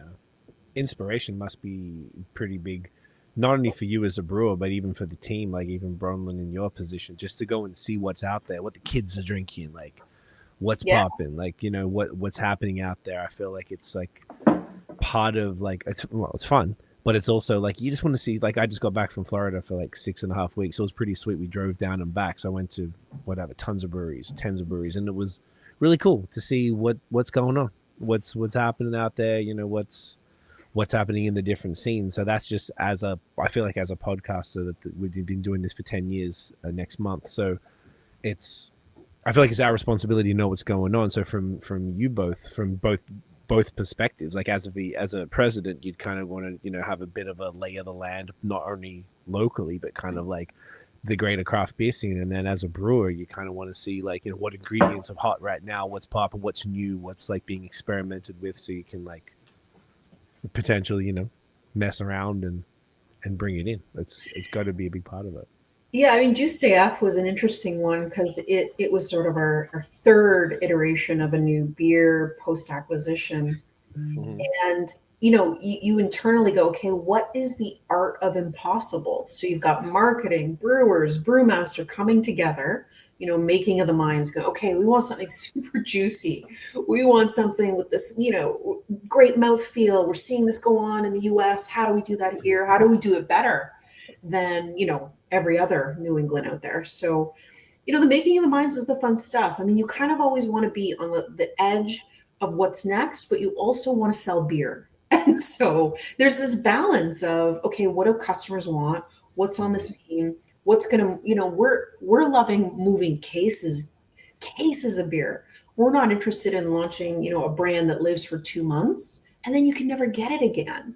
So Juice AF for us was truly a making of the minds, is a bit of an homage to that tractor, that hyped up tractor was on a collaboration crew way back in the day with Beau. So we're always digging up the archives.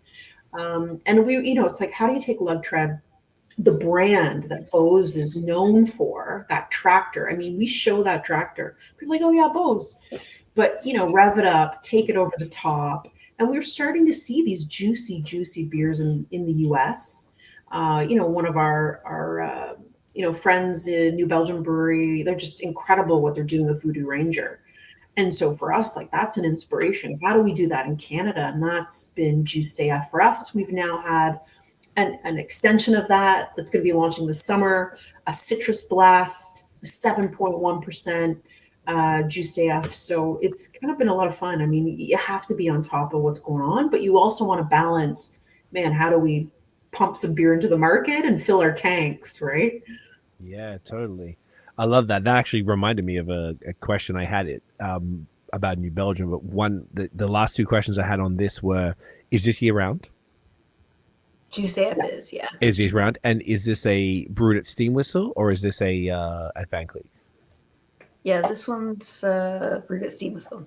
Okay, amazing, love it. That's very cool. And on the New Belgium thing, that's very enlightening hearing the Voodoo Ranger inspo on that, because even just being in the States, they got like a billion. They got the stovepipes of every different version of it, and obviously New Belgium. I've only been to the one in Denver, Fort Collins. Sorry, I was just in Asheville, and there was one there, but I had to choose that or Sierra Nevada. I went with Sierra Nevada, but that's very cool that you're treating this brand in a similar way to that. I think that's a cool.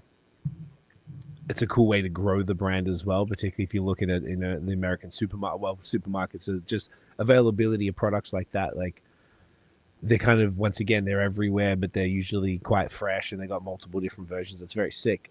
The New Belgium relationship. I know, and at least at one point, I'm not sure if it's still happening, you guys were brewing fat tire for them for the Canadian market. Is that? Yeah, Yep. and that also was, an interesting partnership over the years. A great example of, gaining inspiration. There was a team of us that went down to Fort Collins to see what was going on. We sort of every 2 years we're doing this team trip in the U.S. Landed at New Belgium, connected with them, always stayed in touch. We invited them up to the brewery at the Roundhouse because they were thinking about, finding a partner across Canada to brew, distribute their beer. And God, that was 2015, if you can believe it. Wow. 2017, again, similar ethos, company culture, commitment to quality, incredible legacy of a brand. I mean, they are now, I think they've surpassed Sam Adams now. I think they're the #1 U.S. craft brewer. Really? Or am I bad? Wow. I think that's a testament to Voodoo Ranger. I mean, that brand is off the charts with what they've done. Oh, yeah. Extensions. It's incredible. It's pretty inspirational, to be honest, I think, in beer. And they're growing. I mean, craft is not doing what it did the last 5 years, and New Belgium's on fire. So, yeah, I mean, it came to be. It was the right move. We're no longer doing it for a few reasons. We wanted to focus on our own brands. We partnered with BAOS. We had to get BAOS up to speed. So, yeah, we were producing Voodoo Ranger, the original IPA. And Right. You were doing that one as well. I remember that. yeah, and Fat Tire across Canada and helping them distribute across the country. Is that still going? Or that part? Not today. No, we ended up parting ways almost just over a year ago now, partially because of marketplace expansion in Ontario that came to be, grocery convenience. The partnership with BAOS, we needed to focus. We're really good at focus, do one thing really, really well. And it was part of, just changes, evolution of the business. It wasn't easy to part ways with them. I mean, we're still in contact. We all learned a lot, incredible business, but we needed to focus. That really was our last kind of year and a half. And so we had to change that partnership. That makes sense. It was cool to see that anyway, because it's, I don't know, I was like a bit of a, fair classic, US classic, if you've ever been into beer, whatever, in the 2010s or even earlier, and traveled to the US, you probably had Fat Tire. So it was cool to see it in the local market and to pop up at different, I think I had it at a couple of just random restaurants that had it on. It was like, it was just fun to see it around. So it was cool that you guys were doing that. Would you ever entertain partnerships like that in future, or is it kind of maybe now with the BAOS thing, you kind of got enough on your plate? Yeah, I mean, it's always tempting. I mean, we're all calling each other and talking to each other, and how do you work together? I think it was a bold move for us. We had other partnerships over the years to make some changes, but the market is changing forever, and we're quite happy that we had to make that shift going into what we're all dealing with south of the border these days in the industry. But for us, it's about focus. We just want to build BAOS, build Steam Whistle. There's more to do with these two brands. There's more beers to create. There's more markets to get some of our products in. So it's we're dedicated to focus. It works for us. It is very tempting in craft to do more, launch more, but it's not sustainable. And we're really starting to see that in the industry. You guys mentioned it, right? What people wanted 5 years ago is not what people are drinking today. And so, we like to think that we've got, a great portfolio of brands that, answers every season, every product style now with BAOS, and we got a lot to do. So focus, it's hard in craft. Not easy, but it's what's made us successful after 25 years. Yeah, that makes a lot more sense, though. It does to sort of, if you were doing it that long ago, I didn't realize it was that long ago with Fat Tire. So yeah, once now you got this partnership, it's just like, so it can't be as lucrative to do that. It just doesn't make as much sense. You got enough happening and enough different brands to kind of focus on where that are your own. So it's sort of like doing folks a favor by contracting something. It's I can absolutely see the business sense isn't really there for that, which is kind of more, it's kind of cooler though, because then now you've got these, once you already had Steam Whistle that you were pushing everywhere, now you've got this, like you were both saying, like a portfolio of brands that you can, obviously you've grown and you've been able to craft your own recipe and sort of make your own mark on a company that's newer to you. and keep that brand alive, keep their existing brands alive, whilst also introducing new ones. Is there other new? I mean, we might be getting into some of those, but is there other new ones that from since the merger have been created, or is it sort of than Juiced AF?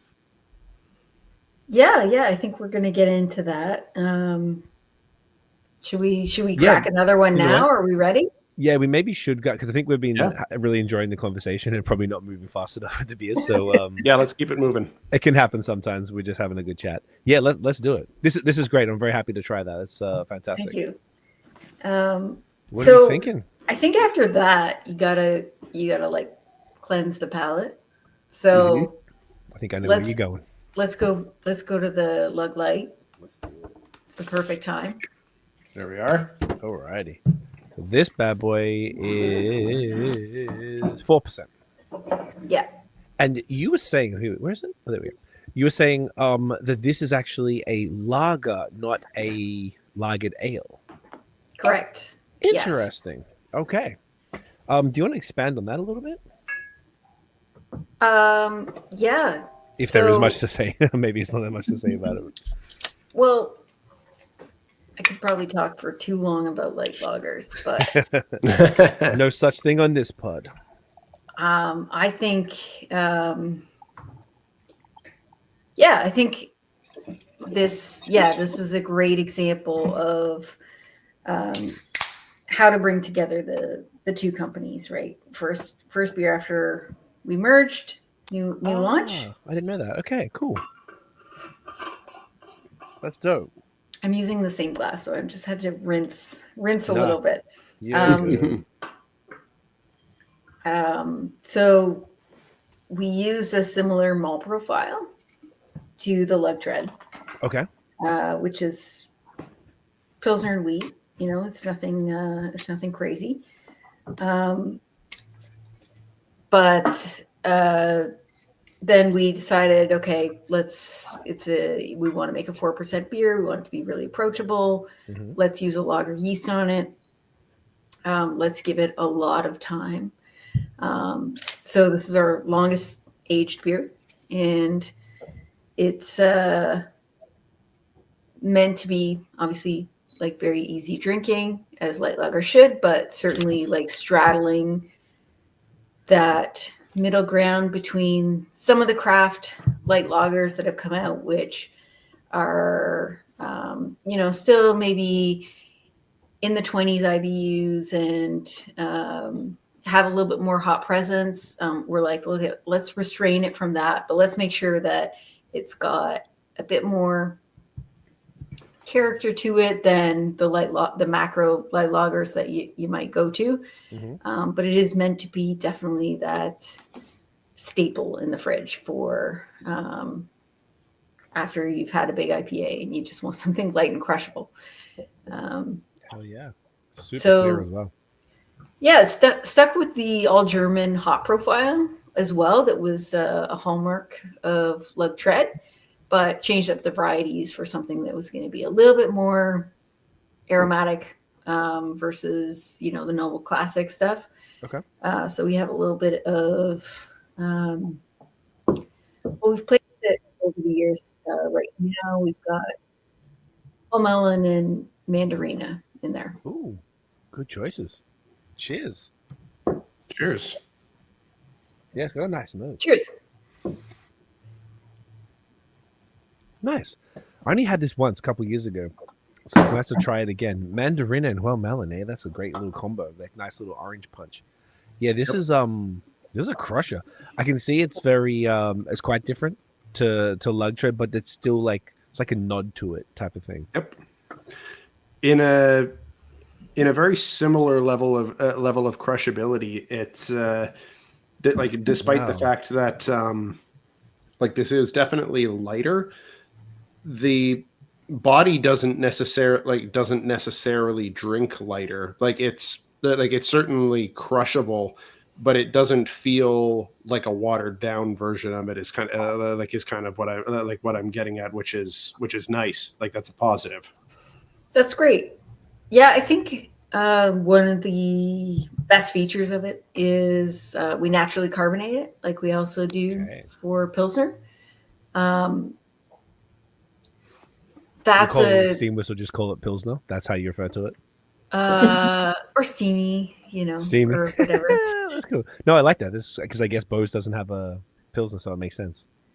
Yeah. Just curious. Sorry, it's like little quirks. I like that. Steamy. That's cute. I like that.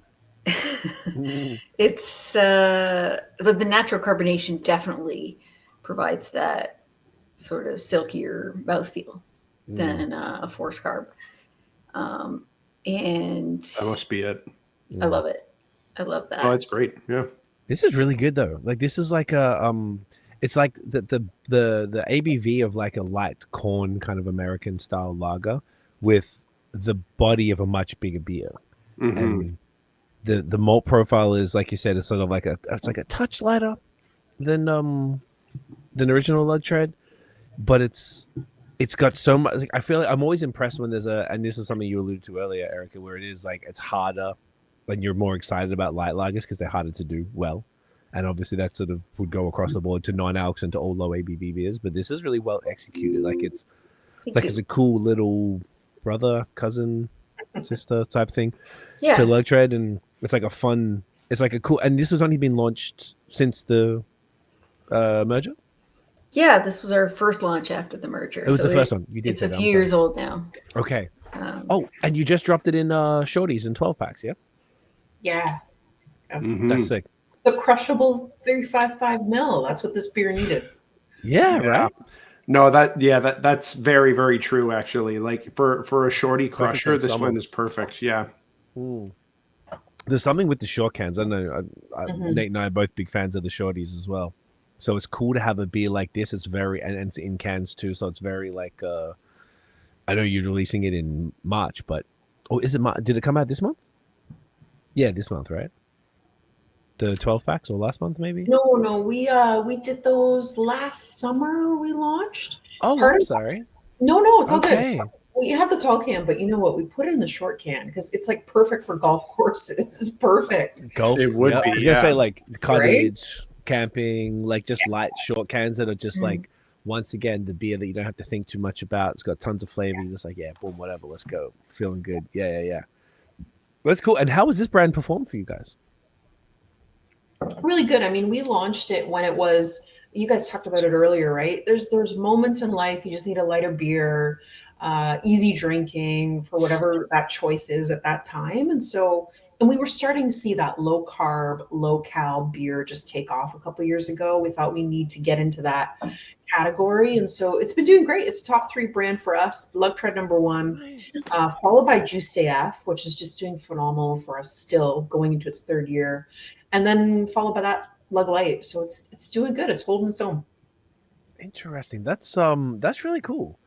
I like to hear that it's performed so well. So do you think the performance of this beer is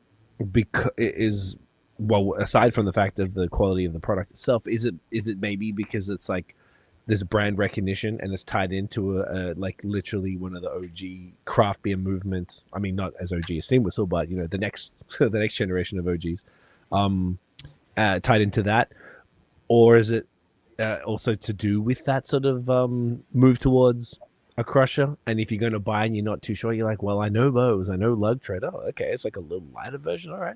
Like, is that why do you think it sort of performs so well? Because I feel like 3rd highest selling is not what I would have anticipated, even in the context of knowing that people are leaning more towards the low ABV stuff. I mean, I think you totally hit the nail on the head. It almost looks like the little brother or little sister of Lagered. The can itself, the tractor call out, that has helped. I mean, the color, red, white, and blue. If you look at light beers across the shelf set, they are all silvers, blues. I mean, think of, the biggest light beers in the world. So, I think it's a play on Lagered. And, it's got a bit of that brand connection that you spoke of. And that was our first beer after the acquisition. So, we thought you gotta make sure that it feels like it's connected to BAOS. And so that brand, and then phenomenal beer Eric and the team launched. We've won some silvers with that, Canadian Brewing Awards. Nice. So yeah, I think it's a movement, and then I think it's a bit of a brand connection to Lagered. I like that. That's really awesome.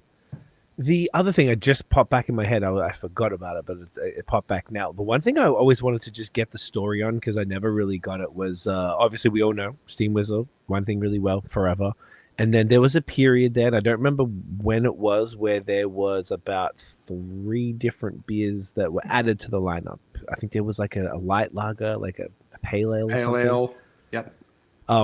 Could you, I mean, maybe this is probably interesting to hear from both of you actually about this, because Erica, you'd have probably a perspective on the product itself, and then Bromlyn, you could talk to sort of like the thinking behind doing it and the reaction, and then the move back to the original plan. I'd love to just hear from the source the whole story behind that. I'm gonna give that one to Erica, because I left when all these brand extensions came to be. Oh wow! But there's a reason when we did have a few people come back why we went back to do one thing. But Erica did create some great beers in that period of time. Okay. Yeah, I think we saw what was happening in the marketplace with just the breadth of styles. I think probably any sales rep in the craft beer industry would probably say, like, they go into a place and they're like hit with what's new, right? And that's going to be tough for a place that makes one beer. So we tried it out and we launched some other beers. I think we learned a lot through that period in terms of like what works and what doesn't. All of a sudden your systems and your people are focused on one thing, and now you're asking them to do something different. And there's like definitely challenges associated with that. But we try to like stay true to the Steam Whistle ethos of just, all right, we're going to make good quality beers that are really accessible, drinkable. The pale ale, seemed like a great choice to offer something that, had a little bit more aggressive hop profile. Light lager, we also did at that time. And we did a shandy. I don't know if the shandy was mentioned. Did you guys ever try that? No, I didn't try any of them. I lived in Montreal at the time, so I didn't really get access to that.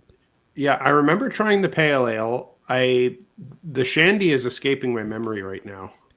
Interesting. Let me see. Yeah, so we tried some stuff. Honestly, I drink the shandy a lot. Like as a beer purist, I was like, wait a minute. We're gonna talk about putting juice in our beer. What are we? Initially I was like, what are we talking about here? This is Steam Whistle, right? Yeah. But I came around a lot to that one. I'm big. Was there 2?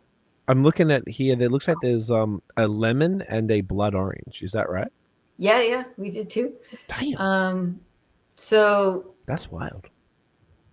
So I came around on that idea because I'm a big hiker. Mm-hmm. And I love to go hiking in the summertime, and I would come back from my hikes and I'd be like, I just want a shandy right now so much. Like I don't want a really strong beer. At the time we didn't have a light beer in the lineup, so I was just like, oh yes, I just need like calories and something crushable, and the shandy was awesome for that. So it had its time and place, but ultimately we decided that, that wasn't the right approach for Steam Whistle, that we really wanted to go back to just do one thing. That idea had brought us a lot of success, and, marketplaces change and the times change, and like consumer palates change. And I think it's exciting to be part of a business that can be so nimble and just be like, hey, we want to try this thing. But at the same time, we can be realistic and be like, that's not the future direction. So we're going to go back to one thing. Gotcha. We love Pilsner. That's what we're about. And, kind of shortly after that decision happened, we were talking merger with BAOS, and we were talking, let's, bring all these exciting, innovative products that BAOS is known for to a larger audience. So, from the brewer's perspective, it was like, I get to go from perfecting one thing to working on a lot of different projects. And whether they're steam whistle or BAOS, I think, you still bring a lot of the same, a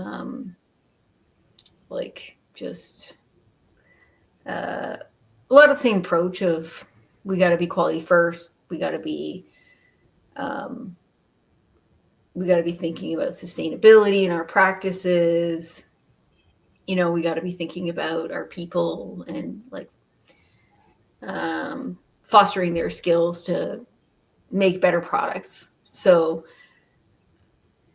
it was an interesting way, I think, to lead from one thing to a few things within steam whistle to partnerships to then, the BAOS partnership, which is more than a partnership now, obviously.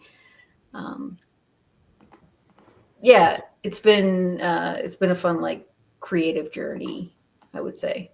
Yeah, I bet. It kind of like the BAOS thing kind of scratched that itch for you guys anyway, it sounds like, as far as you want to do something different. Well, here's a whole plethora of different, as opposed to, your own stuff. Yeah, anything's on the table now, right? Yeah. Oh, that's Which great. out, There's a lot of options. The future is bright. Which is very cool. And that doesn't affect the steam whistle brand, which is cooler. So I pulled up, I just Googled while you were talking. I found the 4 untapped login, pages for the pale ale, the session lager, the blood orange, and the lemon. People are, I'm sure people are checking into it at the Steam Whistle Beer Garden last month. The shandy, and it's and the can was last year.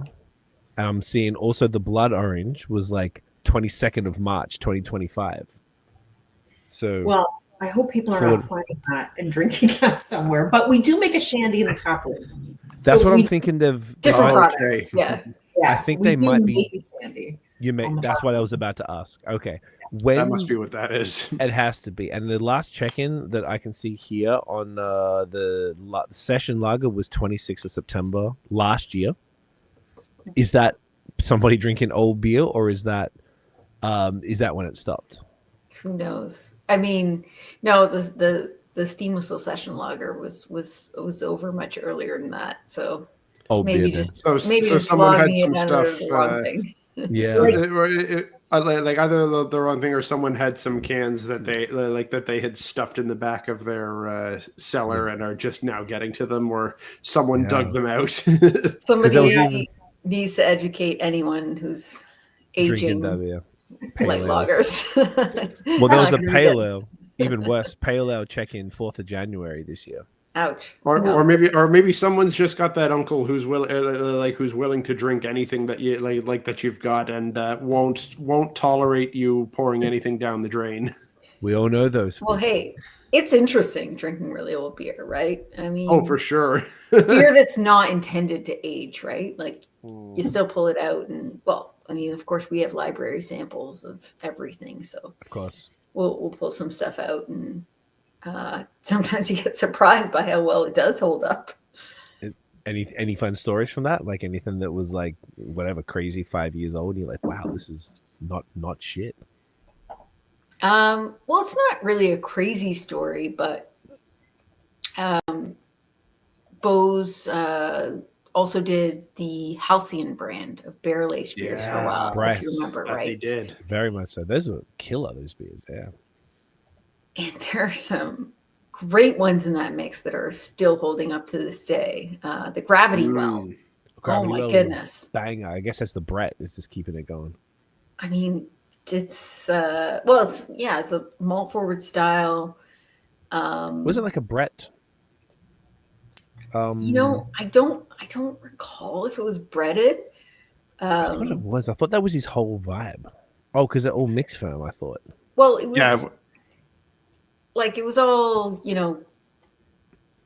it's definitely, all barrel aged, but there wasn't Yes. the intention to be bread and everything. It wasn't Oh, I see. it was not a situation of, Oh, it's a Flanders Red. Yeah, That's what it is. So maybe yeah, there's yeah, no Brett yeah. in that one. Was Gravity Well. Yeah. So maybe no Brett in that one. I just thought in my head, I thought that was kind of because you might be thinking of the Infinity Mirror. Oh, that could be it. Yeah. That could be it. Yeah, Mhm. yeah. Which Infinity also super interesting beer. I mean, yeah, Brett's an animal. It's so interesting how Oh, it it's a Brett IPA. will change, your hop characteristics over time and everything. One of my favorite beers is Orval, and I love trying that at various, ages and seeing the Brett expression change and the hop expression change, right?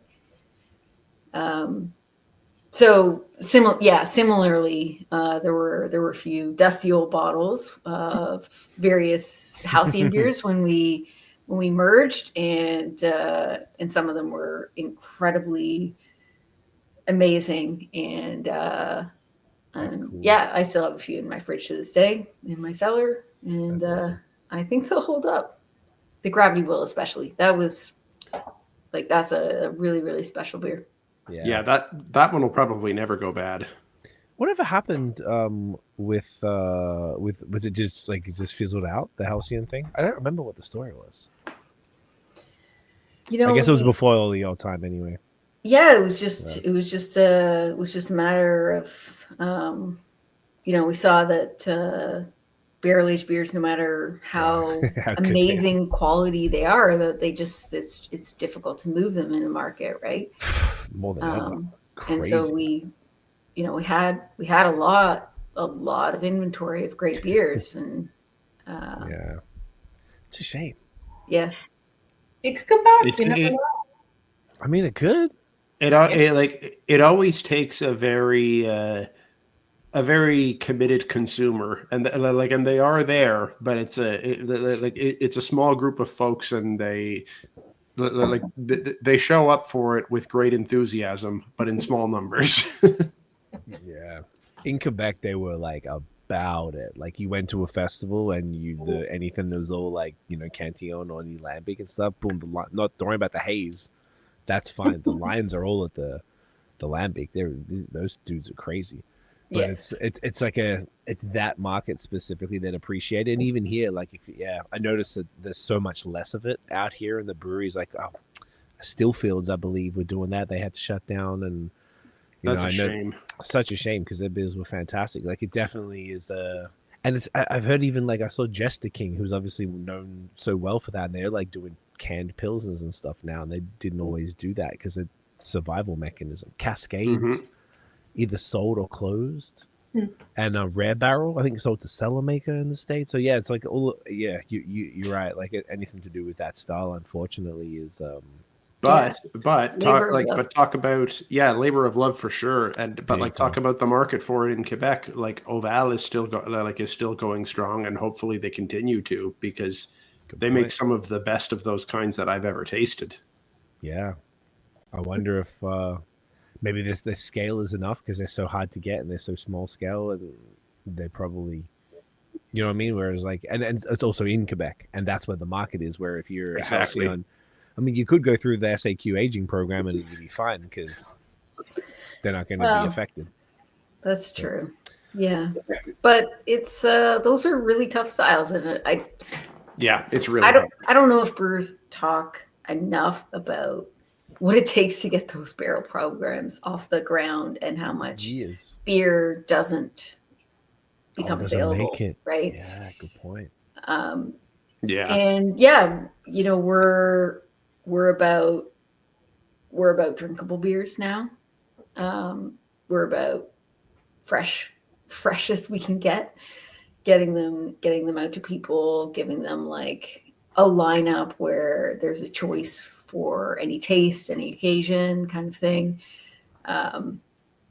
So all of these ideas and innovations and, you know, amazing creative products that Beau's had, like, they'll come back eventually, as everything does, I'm sure. Maybe in a new form or whatever, but the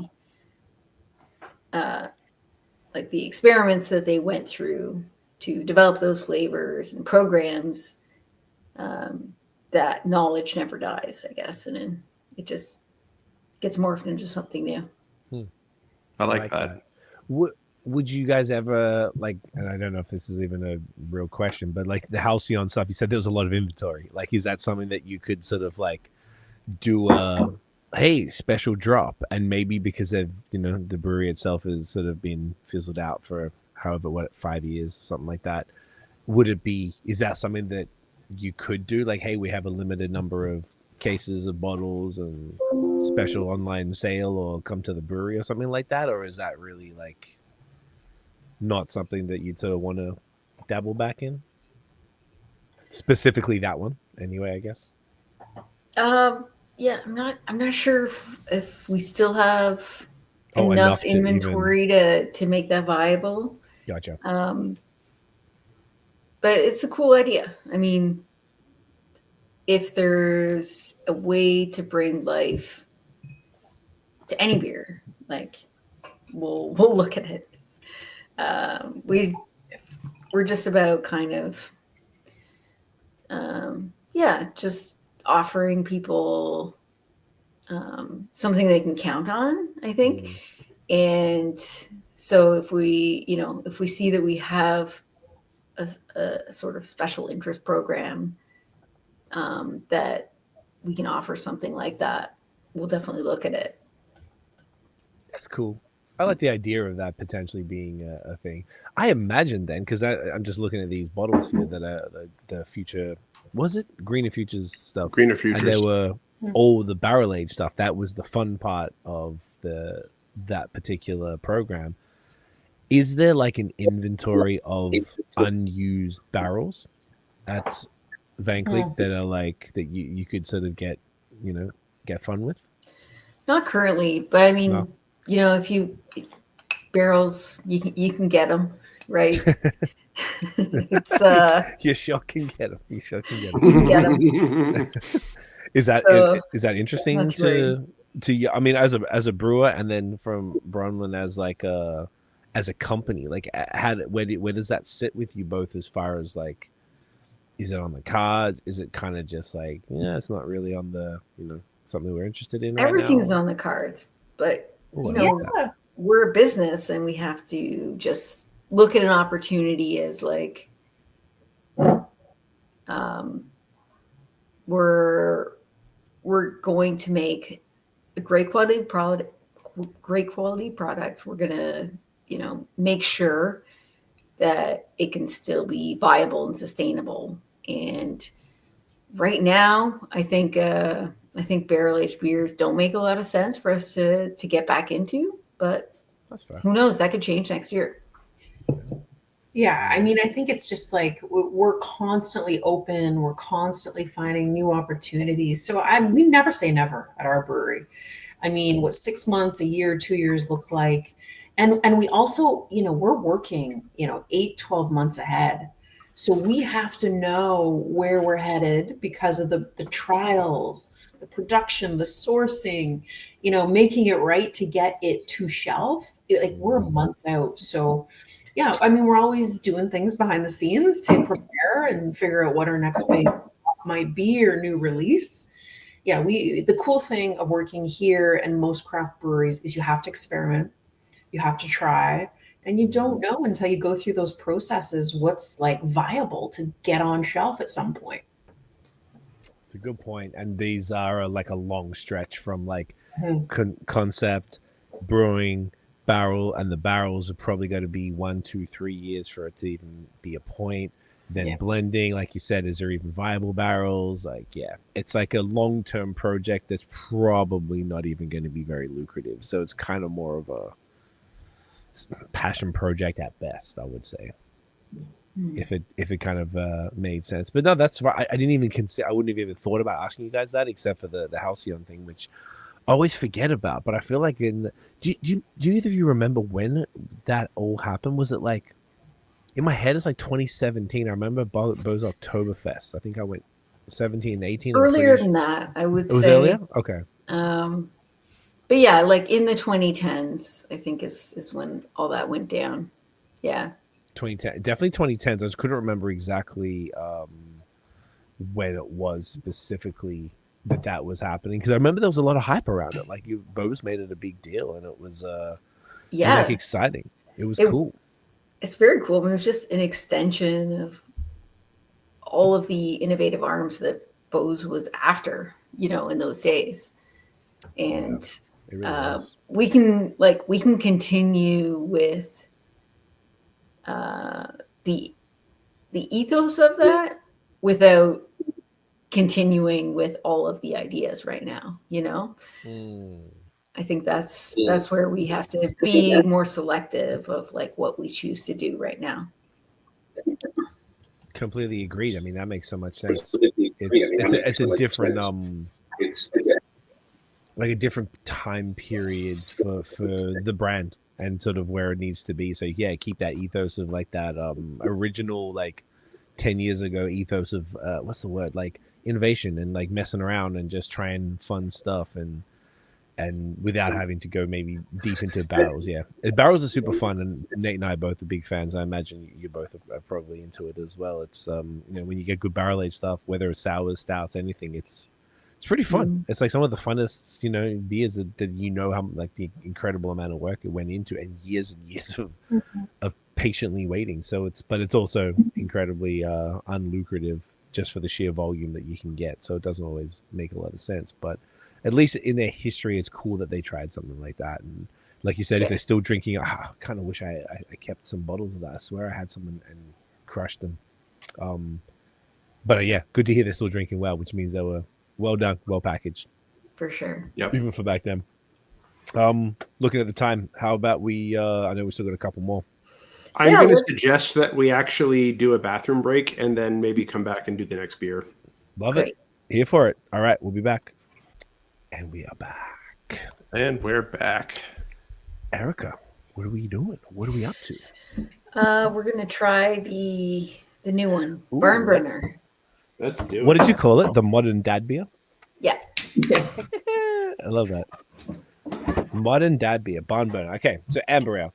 It's not just for dads. Not just but, dad beer would be something I kind of made fun of 15 years ago when I started working at Steam Whistle, and now I want to drink it, but I want a modern twist on it. Gotcha. I don't want the syrupy, sweet, cloying sort of thing that can be associated with it. So I just want some of those malty flavors, complexity of malt expression. There's a lot of great hops out there, but sometimes you're just like hop fatigue. Yep. You don't want a crispy, so you want something a little more satisfying. And this is something you get that, it's like caramel sweetness, a little bit of dried fruit in there, maybe some dried cherry or something like that. We use some Monroe hops, which have a cool red berry fruit expression to them, along with actually a hazy IPA yeast, because we're like, hey, the ester profile is kind of cool for this if you dry it out, right? But it's again like going for drinkable, so dry it out. Perceived sweetness over actual sweetness, no sticky lips, just a beer you can have a few of. Is this it looks sort of just on appearance like sort of a fat tire-ish type of thing? Is it sort of in that world? Is that a fair Yeah, I mean the OG Fat Tire, I think, had a similar color to it. I always found this sort of birthday cake malt expression to the Fat Tire, which I liked. But I wanted to bring something a little different here where it had sort of seamless transition between the caramel and toasty elements of the malt, but into a hot profile as well. So Monroe brings that, and then anchoring a little bit with some Willamette hops, just bring like some of that earthiness. Okay, Yeah. Monroe hops. I don't think I've heard of that. I don't think I have either. Yeah, I love a cool German hop that's got a very nice like berry expression. That works. Okay. Interesting. Yeah, that And seems appropriate. What was the other I hop? love I love the label on this too, because it's of course got like the barn on it, which is very reminiscent of Beau's in Van Cleek Hill, and seeing all like the folks out like looking like having a good time, and you seeing like a fire and a stage and whatnot. It's actually very reminiscent of Beau's Oktoberfest. Yeah, and there's a good story. This is the merging of Steam Whistle and BAOS. You'll see a T plus D in the artwork. That's an homage to Tim Beauchesne. Oh, another Easter egg. So that is Steve Beauchesne's parents, Tim founder, and Denise, his wife. The T in the T. I see that on the tractor. I mean, raging barn burner parties. That is just what small town rural Ontario is about. But Steam Whistle is known for having some great staff parties. And there was a year where we almost burnt down a barn in a ski trip as a group of good beer folks. Literally a house on fire in Ellicottville. And so it's a little bit of what our history is about, bridging the gap with BAOS. And of course, hey, I mean, barn burners. I mean, they're rager parties, and this is the beer for that. So let's go. That's great. Cheers to burning down barns. Yeah, it's a real story. Yeah. Cheers. That is pretty fun. Which barn was it? It was in Ellicottville. We were on a ski trip, and there were some bad things going on there as a staff party. So, hey, look, that's how it goes down. Ellicottville. Oh, New York, you mean? Yeah, New York. Sorry, yes. That's what I thought. Yeah. Okay, because I'd heard of that before. Okay, I love that. Hey, not much skiing was happening. I'll tell you that. No, just barn burning.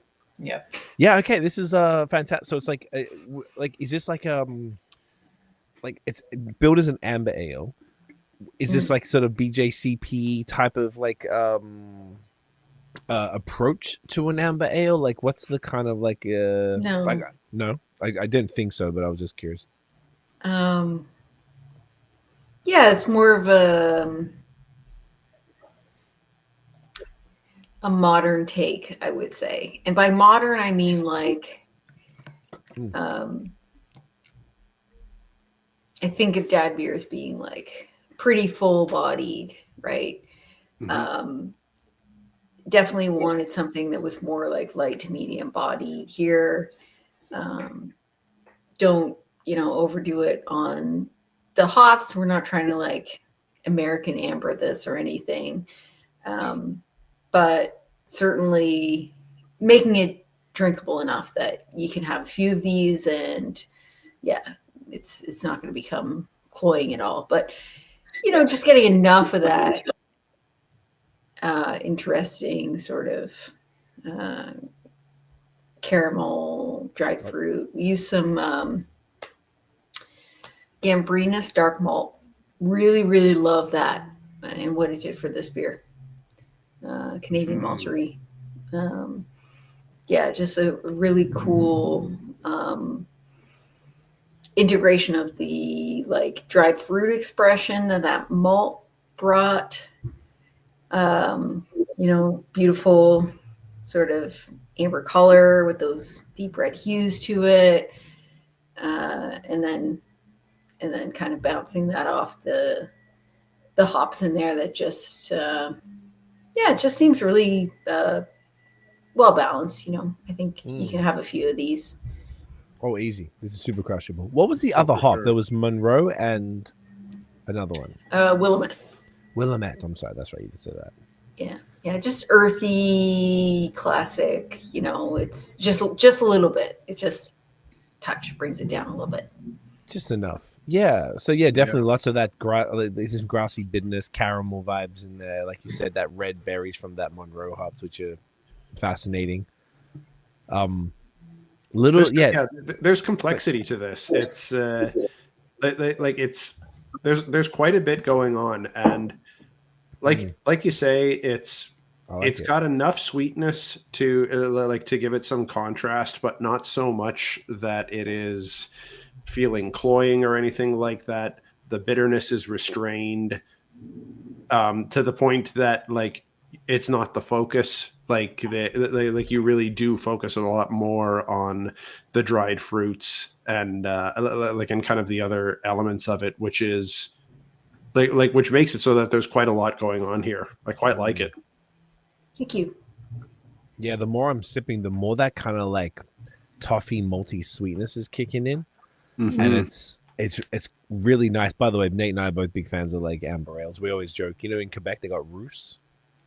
Yeah, so we always joke at Team Rousse because they're kind of like you mentioned, the dad beers. They kind of pass a bit boring and people make fun of them. Nah, man, Team Rousse, let's go.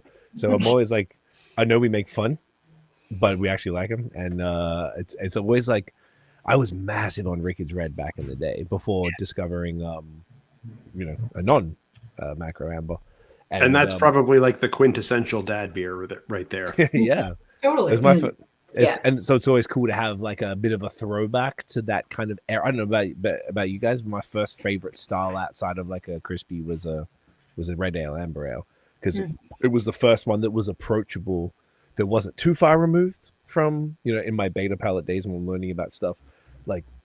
It was approachable enough outside of a Pilsner or lager, but it was enough new flavors that it was whoa, these are incredible. I can't believe what's going on here. It's a really cool gateway beer maybe into further things. I really have a lot of respect for them. So it's always cool to try a one made in 2025 that's fresh and new and super flavorful. It's great stuff.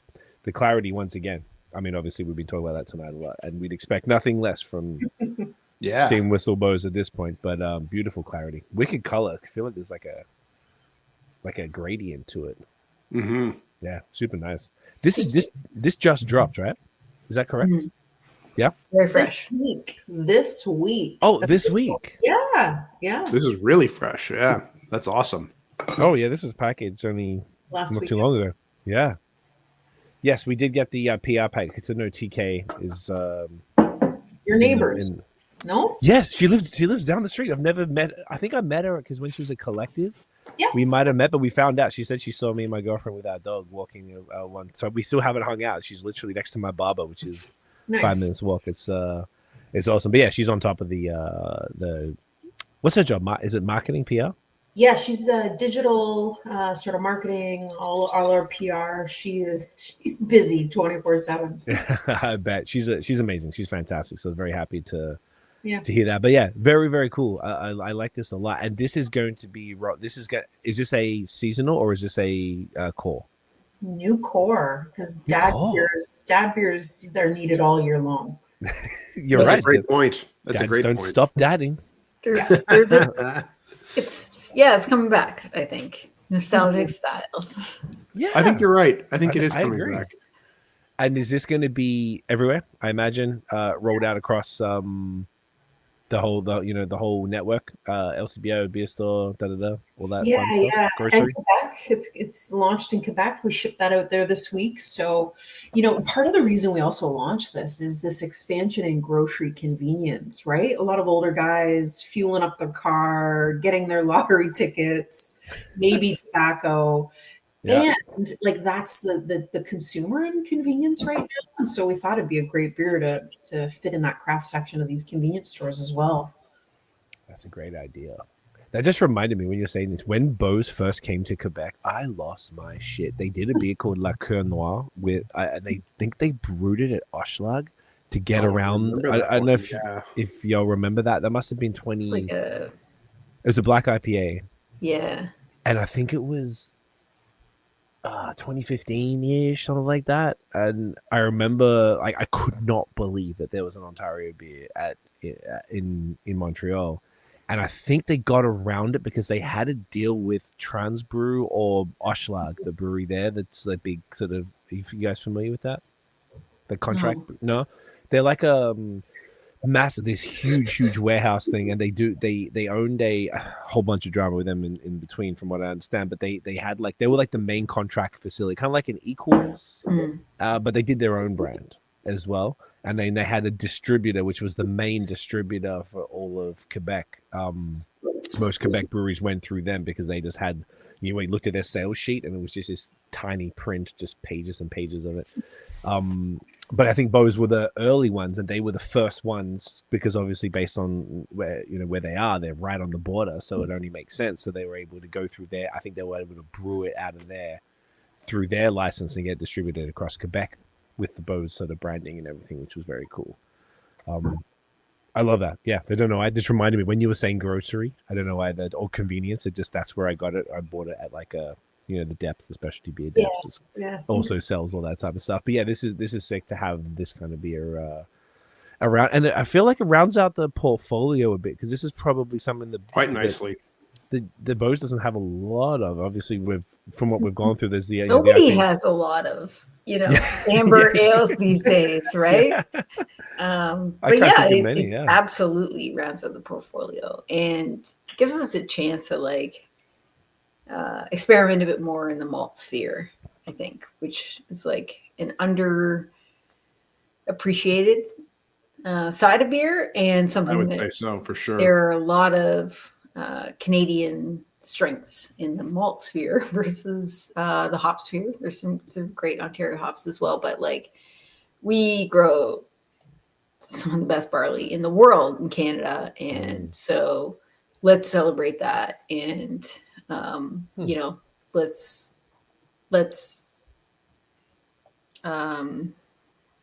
like celebrate. Get into the expression of malt in our beers a bit more. I hope that's something a trend that comes around more.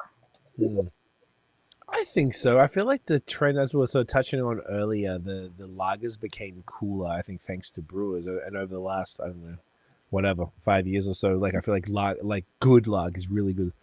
Lagers have been more prevalent, and then that has allowed for a bit of a deep dive into the style. So it's not just like a Pilsner, like you seeing Tomaves, Schwartz beers and Dunkels, and like, which are obviously BAOS used to do some killer Dunkels back in the day. I used to love them. Things like that you just sort of like seeing more of. I feel like they're a little more prevalent. So I feel like it's whilst amber ales definitely not, like you said, I agree for sure, not as prevalent. I feel like maybe there's been a little bit more of an interest in that because of the lager thing. I think it's more like a little it's deep but not wide. So there's some people who go like real deep in it, but it's not across the board. It's like very particular breweries, and almost like Nate was describing with the barrel aged drinkers, like it's very particular drinkers as well. So hopefully beers like this will reintroduce malt focused beers to the market a little bit, maybe the broader market, to kind of broaden that out a little bit and to get more people sort of interested in in anything that's just sort of focused on malt as opposed to hops, which obviously gets all the sexy, gets all the shine type of thing. Yeah, that's super cool. So this is it available as of now? I guess it's probably rolled out already by the time this will come out in a couple of weeks, but this will. No, we started shipping it out to warehouses last week, so it just soft roll out LCBO. We got a couple grocers that picked it up, so you'll see that in April in their stores. It'll be across every beer store. We listed it in every beer store. Amazing. And we did a little bit of a pre-launch November, December on draft, just to start seeding it. So it's been in a couple bars and restaurants across Ontario and Quebec. That's smart. That's a good idea. And how was the response to that? Awesome, because to Erica's point, there's not a ton of them out there. And so it's like the macro, right, which you named, Rickards, or, there's not a ton of craft. So it's been doing great. It's just a nice we found it's been a nice way to round out bar and restaurant lineups. Are they looking for this? Do you think that like have they been like, oh yeah, wow, you got an amber ale, like they were excited about it? Yes, absolutely. Sick. It has been I mean, we did this for our sales team because it was the number one beer style they asked us for. It was what they were. Hey, it was what they were being asked for in the market. No way. Yeah, yeah. I would never in my life have picked that. No, but we do like it's like our bottles, ambers. Some of these great things are coming back. Like there's a little bit of this 180 going on right now out there. So it seems like it. Okay, so the bars and restaurants are like, and if bars and restaurants are asking, that means their patrons are asking. Yes, I imagine. So that means there's a demand in the market. This is fascinating to me. That whether it's dads or otherwise, are like, yo, where's that amber at? That's not Rickard's. That's fantastic. That's so like I don't know why that blows my mind. I just kind of like it's. Oh, I feel like it's like in Quebec, it's been around like Boreal Roost and things like that have always been popular, and they kind of never went away. But I feel like here, I don't know if any like because I left, I don't know as much as you guys might have a bit. All three, you might have a better perspective. Like, was there an amber around? The only one that the only one Henderson's that I can think of, that's what I was just going to say. That's exactly what I was just going to say. That's a banger. That's a great beer. Okay, great beer. Like, fantastic beer.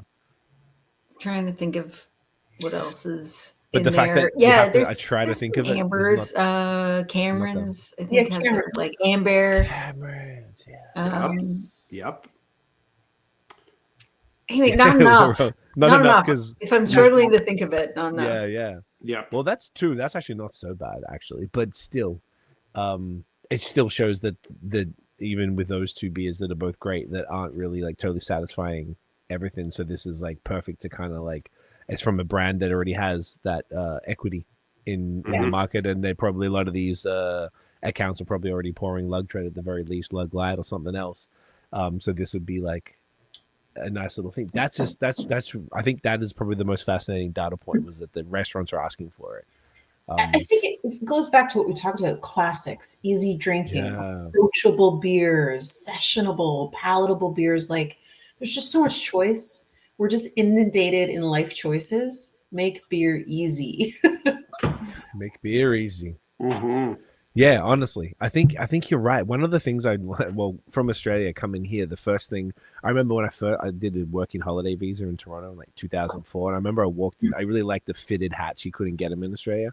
I walked into like a sports store in like Yonge Street, and the whole store was just covered in hats. And in Australia we had like 3 basketball jerseys, and they had like 100. And I just walked out. I couldn't do it. I couldn't deal. I know that was my first exposure to North Americans. I'm just like I'm out. And it's one of those things where sometimes I'd almost rather have fewer options than so many because it's just too much. So maybe that's a part of it. Like there's too many options sometimes. So it is sort of better if there's a bit more of a catered and curated, whether it's a bottle shop list or a tap list at a restaurant or something like that. Tried and true, right? Like that's just tried and true. You know what you're going to get, hopefully. Yeah, which. I mean, and once again, from a trusted brand that's been around. Yeah. That's the key thing. How old is Beau's now? Do anyone remember when 2006? Yeah. Oh my gosh. All right. Sounds So they got next year, they got the old 20, eh? Let's go. That's pretty big. That's pretty big. Anything planned for that you can allude to, or probably a little early? We were talking about it actually. It's a pretty big milestone. I mean, the one thing I think always gets most requested is Oktoberfest. Bring it back. Incredible. Couple days. It was a big part of the community. It sure was. Yeah. We'll see. COVID killed it. We'll see. I mean, it did, right? I mean, and then it was just trying to rebuild it, happenings. And people weren't socializing the last couple of years the way they were used to. So we'll see. It is definitely the most asked thing that we get through socials, calls, emails is bring it back. And people had incredible moments at that party. It was epic. Oh, yeah. We did a live podcast there in 2018. Like we had one of the little tents that was sick.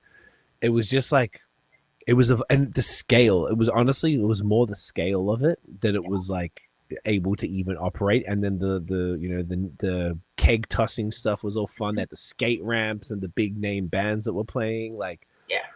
damn, that was a vibe, man. Those were the days. And it was really funny. We went in 2017 wearing tank tops, and then we went in 2018 where we're in hoodies. It was just, it was like same time of the year. Oh, that tank top year, like end of September, that was the hottest weekend of the summer. It was fucking wild. Yeah, that was a good time. We were all there. That was fun. Yeah, it was a great, and they even had those yellow school buses that took you to Ottawa or Montreal, the shuttles. Yeah, they were sick. Yeah, man, there were some good times. Bro. Good times. Yeah, I'm not surprised. I think a lot of those events have kind of like fallen off just because of COVID, and a lot of them didn't unfortunately get to kind of come back. So maybe if people are asking, would you both say that maybe we're in a point where people might be ready to do more of that type of we hope so, right? Like even at Steam Whistle in our tap room, we used to have Scream Whistle for Halloween, 2-day St. Patrick's Day parties. Wow. You know, we had an Oktoberfest party. I mean, our craft beer festival. I will say we just had our craft beer festival in February. The Roundhouse, right? The Winter Roundhouse. Yeah. I mean, we were crazy enough to do that 10 years ago because there was nothing going on in February. Let's just celebrate beer in the middle of winter. I mean, that attendance and the vibe, you know, has us hoping people want to get back to big parties and socializing and, you know, life connections, I think is important, right? And we live in this digital world now. So we hope. I mean, I think we've got great spaces. We love hosting people in our buildings. And you were talking about things making a 180, and that would probably include the events. I feel like I'm slowly seeing them come back a little bit. Yeah. But not the scale ones, like probably smaller. It's almost like baby steps. Like people, the smaller ones are coming back, but there's nothing to scale. I mean, obviously the Roundhouse is fantastic. That's still kicking on, but the Beau's Oktoberfest was gotta be maybe Toronto Festival of Beer might be bigger.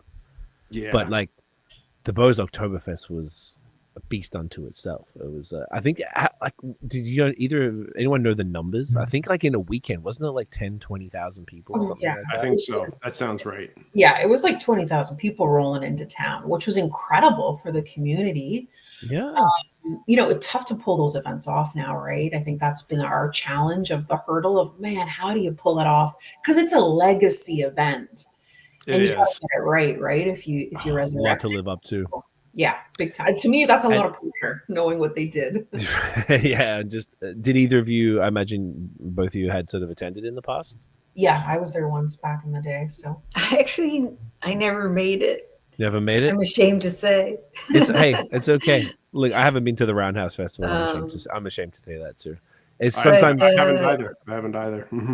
I remember chatting with some of the BAOS folks, you know, shortly after our merger. Like this was something that was obvious that like meant a lot to them.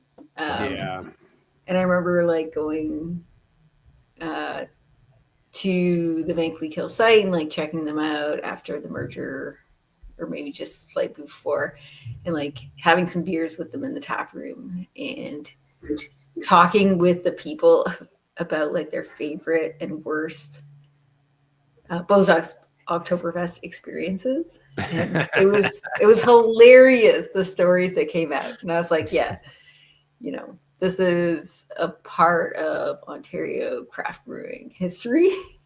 Yeah. You know, we've all got our own stories from our own experiences. But like, yeah, I'm sure like it would be really fun to bring back in whatever iteration we can, because I want to go to it, and so many people do. Yeah, I think it'd be well attended, and people would be pretty excited about it. I think so. But yeah, it's got to be done right. Are any of the people from BAOS who were responsible or worked on the festival, are they still kicking around? Yeah, we've got a few folks. A few people have departed, of course, you know, over the years. But you know, we talked to Steve Bushing, his sister Jen, big part of the marketing team that pulled that festival off. We need to stay connected with the BAOS team, because they created this, and we need to live up to what they've done. So So yeah, and we got Karina. She was there right on the boots on the ground, creating that thing. She's running our tap room out there, Steve's wife, actually. And, you know, I mean, you need the stories too, right? I mean, those stories have slowly started to seep into the beer, the brands, these little monikers you're seeing on some of the beer you tried today. It's Sure. history. If you're a diehard BAOS fans, you know those things without even having to tell somebody. So you will Yeah. the storytelling. That's what's craft. That's what makes craft. Good point. There's so much nostalgia steeped in both Steam Whistle and BAOS, like just because they've become such legacy brands in Ontario. It's it's heartwarming to kind of bring it all back up. Yeah. I'm sure we could all, you know, go and run and find some awesome piece of memorabilia in our houses of, like, you know, past days, like you did with a ceramic bottle, right? Oh, yeah, right. I mean, y'all just got me to bring this out, and it's been sitting in the back, like in the back of one of these shelves here for like 3 or 4 fucking years, and like it just brought back out tonight. Like, how fucking cool was that? That is awesome. I just reminded me the reason this podcast started talking to people. It was episode like I don't know, like 18, and we were at I got invited. Like, there was this marketer dude in Montreal who knew I was doing beer, and he's like, "Hey, there's this girl I know who's doing PR for this event. There's like a BAOS launch. I think it was the Farm Table IPA or something like that." And he's like, "Do you want to come?" I'm like, "Hell, free beer? Like, yeah, let's go." So we brought it down. This is my girlfriend and I. She had the camera, and we would just bring the, I don't have it here, but it's like a little mini microphone thing that you can, like, portable mic. So I was just podcasting, doing the thing. And someone saw me. They're like, "Oh, do you want to talk to some of the BAOS people?" I was like, "Oh, like, can I? Is that be sick?" And then they sat this guy down, and I started talking to him. And he's from. I was like, "Oh, so what's your biggest thing?" I didn't even know. I wasn't planning to interview. We were just doing this podcast for fun. And I'm like, "Oh, what's the best beer you ever came up with?" He's like, "Oh, Lagered." I'm like, and it was Matt O'Hara who was the guy responsible. And I was like, so the first ever interview on BAOS, proper interview from a brewery, was Matt O'Hara, and I had no idea, and I was not prepared, and it was probably like 10 minutes, and I was like, oh. And then at the end of that event, I knew there was this dude who worked for BAOS named Stu, and he was there for years. He's still there, by the way. Stu's still around. Yeah, because he was in Quebec. He is working in Van Cleek Hill supporting Dunrobin, who's also in the building, distiller in Van Cleek Hill. No way. Yes. Okay. Yeah. Wow. So they had a whole bunch of stuff from the event. They were like, "I don't want to take this back." I'm like, "I'll take it," because once again, we were new. I never got anything for free. So like I've got in my cellar, I got all of these BAOS posters in these framed like old school like wooden frames of all like the different beers, and they're all like, I had them on my wall with the whole place, and I put them in there straight away. So like, yeah, BAOS memorabilia. We've all got some kicking around. Oh yeah, it's it's cool. I hadn't thought about that in a while. That's sick. One of my favorite of those old posters is the "Haters Gonna Hate" one, which is the cat in a suit walking a dog. which is the label from the like fucked up beer that's like an 8% imperial Kolsch from a batch of Lagered they did a fuck up. I think it was the frozen one actually, because it wound up being like twice as strong. Exactly. Oh, such a great story, and the label is fucking brilliant. I love that one so much. Walking that little dog or something, right? Yeah, it is exactly. It's a cat in a suit walking a little dog. That's so good. Yeah, it's funny. I like that. Like, I feel like, and I think this is like a good like small sample size, but you know, the 4 of us have been in beer obviously for a minute, both of you longer than Nate and I, but if we're all got all these BAOS stories, I feel like that's really cool and Steam Whistle stories as well. It speaks to the brand a lot. And that's why I remember when I saw that both the brands merged, I was like, hey, this makes sense. I was like, cool. Okay. Doing what they got to do to survive in a insane changing world. Beautiful. Make it work. It's wicked. Save it all. It's very cool. Cause I think it would not have been, it wouldn't have gone down so well if either of the brands, you know, went still kicking, you know. I think it's really cool what you've done as Steam Whistle, being able to sort of work with BAOS and being able to save that brand, and then being able to take it to a different level that they maybe weren't able to do on their own.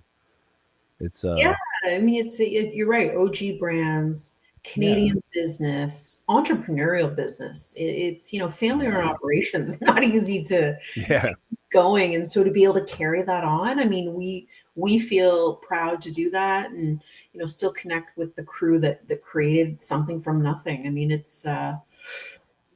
It's a hell of a lot of fun, and I think a lot of pressure for us because we want to do right by BAOS and what was created over 17 years before we started supporting them a bit. very cool. Well, you're doing fantastic work. It's great stewards of the brand. And on that, shall we do that? Honestly, this amber is fire. Like, I could just keep sipping this, and I'm loving this. I'm gonna finish this afterwards. What shall we do next? We're gonna we're doing stout it up. Yeah, let's do it. Crème Brûlée is probably my favorite dessert, so I was very very excited about this. What's the ABV on this? I didn't even look. Oh, it's 6%. Okay, nice. Not gonna punch me in the face. It's not over the top. We've done this for a couple of years. We did do a stronger version before. We brought it down for this year. What was it called? Was it the same name? Yeah, same name. It was just like 7.1 before, and then we brought it down to 6%. That's pretty good. The pastry stout realm is an interesting one. Mm-hmm. Is it ever? Are you a fan as a drinker or a brewer? I don't gravitate towards the really sweet beers myself. Okay. Whoa. Woo. Jeez. Okay. But like this is this one kind of in the middle of that? I mean, first thing you're going to do if you want to make a style is go and try the market, right? Mm-hmm. And I couldn't finish a bottle of any of them. That's fair. And I understand that people like that, and I wanted to make sure we don't, stray too far afield. But I was like, let's make sure people can finish this in a single serving. So bringing down the alcohol a little bit, and when they say pastry, it's like, okay, perceived sweetness over actual residual sugar, right? Yeah, I appreciate that, particularly at this ABV. Yeah, like once you're hitting 10 to 15% type of thing, that's a different conversation. But for these kind of, I like these. What do you want to call them? Just more approachable versions, crushable versions. It's yeah. You don't want it too sweet. I think so. Like kind of like what Third Moon are recently doing with that. What is it? That sumptuous series. Yep. Yeah, but not to dig too far down that. Like, I'm someone who enjoys big stouts, and even high ABV stouts. But what I don't like is a ton of sweetness. If it's that kind of thing where it feels like my teeth are rotting as I'm drinking it, that's an immediate turn off. Yeah. And like you say, that's something I can't finish in one sitting, no matter. Even if it's a small can, if it's something that's sweet, I don't I'm not it's an immediate turn off. So high ABV doesn't bother me, but high sweetness does bother me. So that's a consideration that I appreciate. So yeah, you won't get anything too sweet here, and I think there's a time and a place for your big pastry stouts or imperial stouts, barrel aged stouts. 10-12%. That's great. That's a great sharing beer. They're generally gonna, pack in the hops on that as well, and you won't necessarily notice it, but they're going to be high IBU beers, right? And anytime you have that much sugar and that much IBU going on, it's just it's going to impede the drinkability of the beer. So we're like, all right, let's make something you can finish in a setting on your own. 6%. approachable, like all our beers are, and still, playing well in the style where you have the similar balance and you have that little bit of that perceived sweetness up front and the nose, and then enough complexity in the malt that we're using a lot of caramel, a lot of what do we got in there? Some toasted barley, some flake barley, I don't know, 150 malts. Not really, but you know what I mean? It's you gotta build it up, but at the same time, you don't want it to overwhelm. Totally get it. I'm excited to try this. Cheers, yo. The nose is crazy. Oh, see, look. I think it's exactly what you said, Erica. Like perceived sweetness on the nose, and then the body is like mad chill. If this was too sweet, it would be a lot. This is great. And actually, so it's got burnt sugar and vanilla in it? Yeah. That's exactly. it. Hell yeah. It's this is awesome. I feel like this is once again, Nate mentioned another one that's on the market now that is a series. I feel like this might be a bit of a newish trend, which ties into everything we've been all saying tonight about people wanting lower ABV stuff. Because this beer, I remember in 2012, I had remember Southern Tier from New York were in the LCBO all the time. So they had their Crème Brûlée stout. I was not prepared for that back in the day. Yeah, and that's a massive beer, right? Oh, yeah. And I think now it'd be fine because I'm used to drinking like 15, 16, 17% IPAs, like whole bottles to the face. It's no problem now. But back then, when that was pastry stouts weren't really a thing.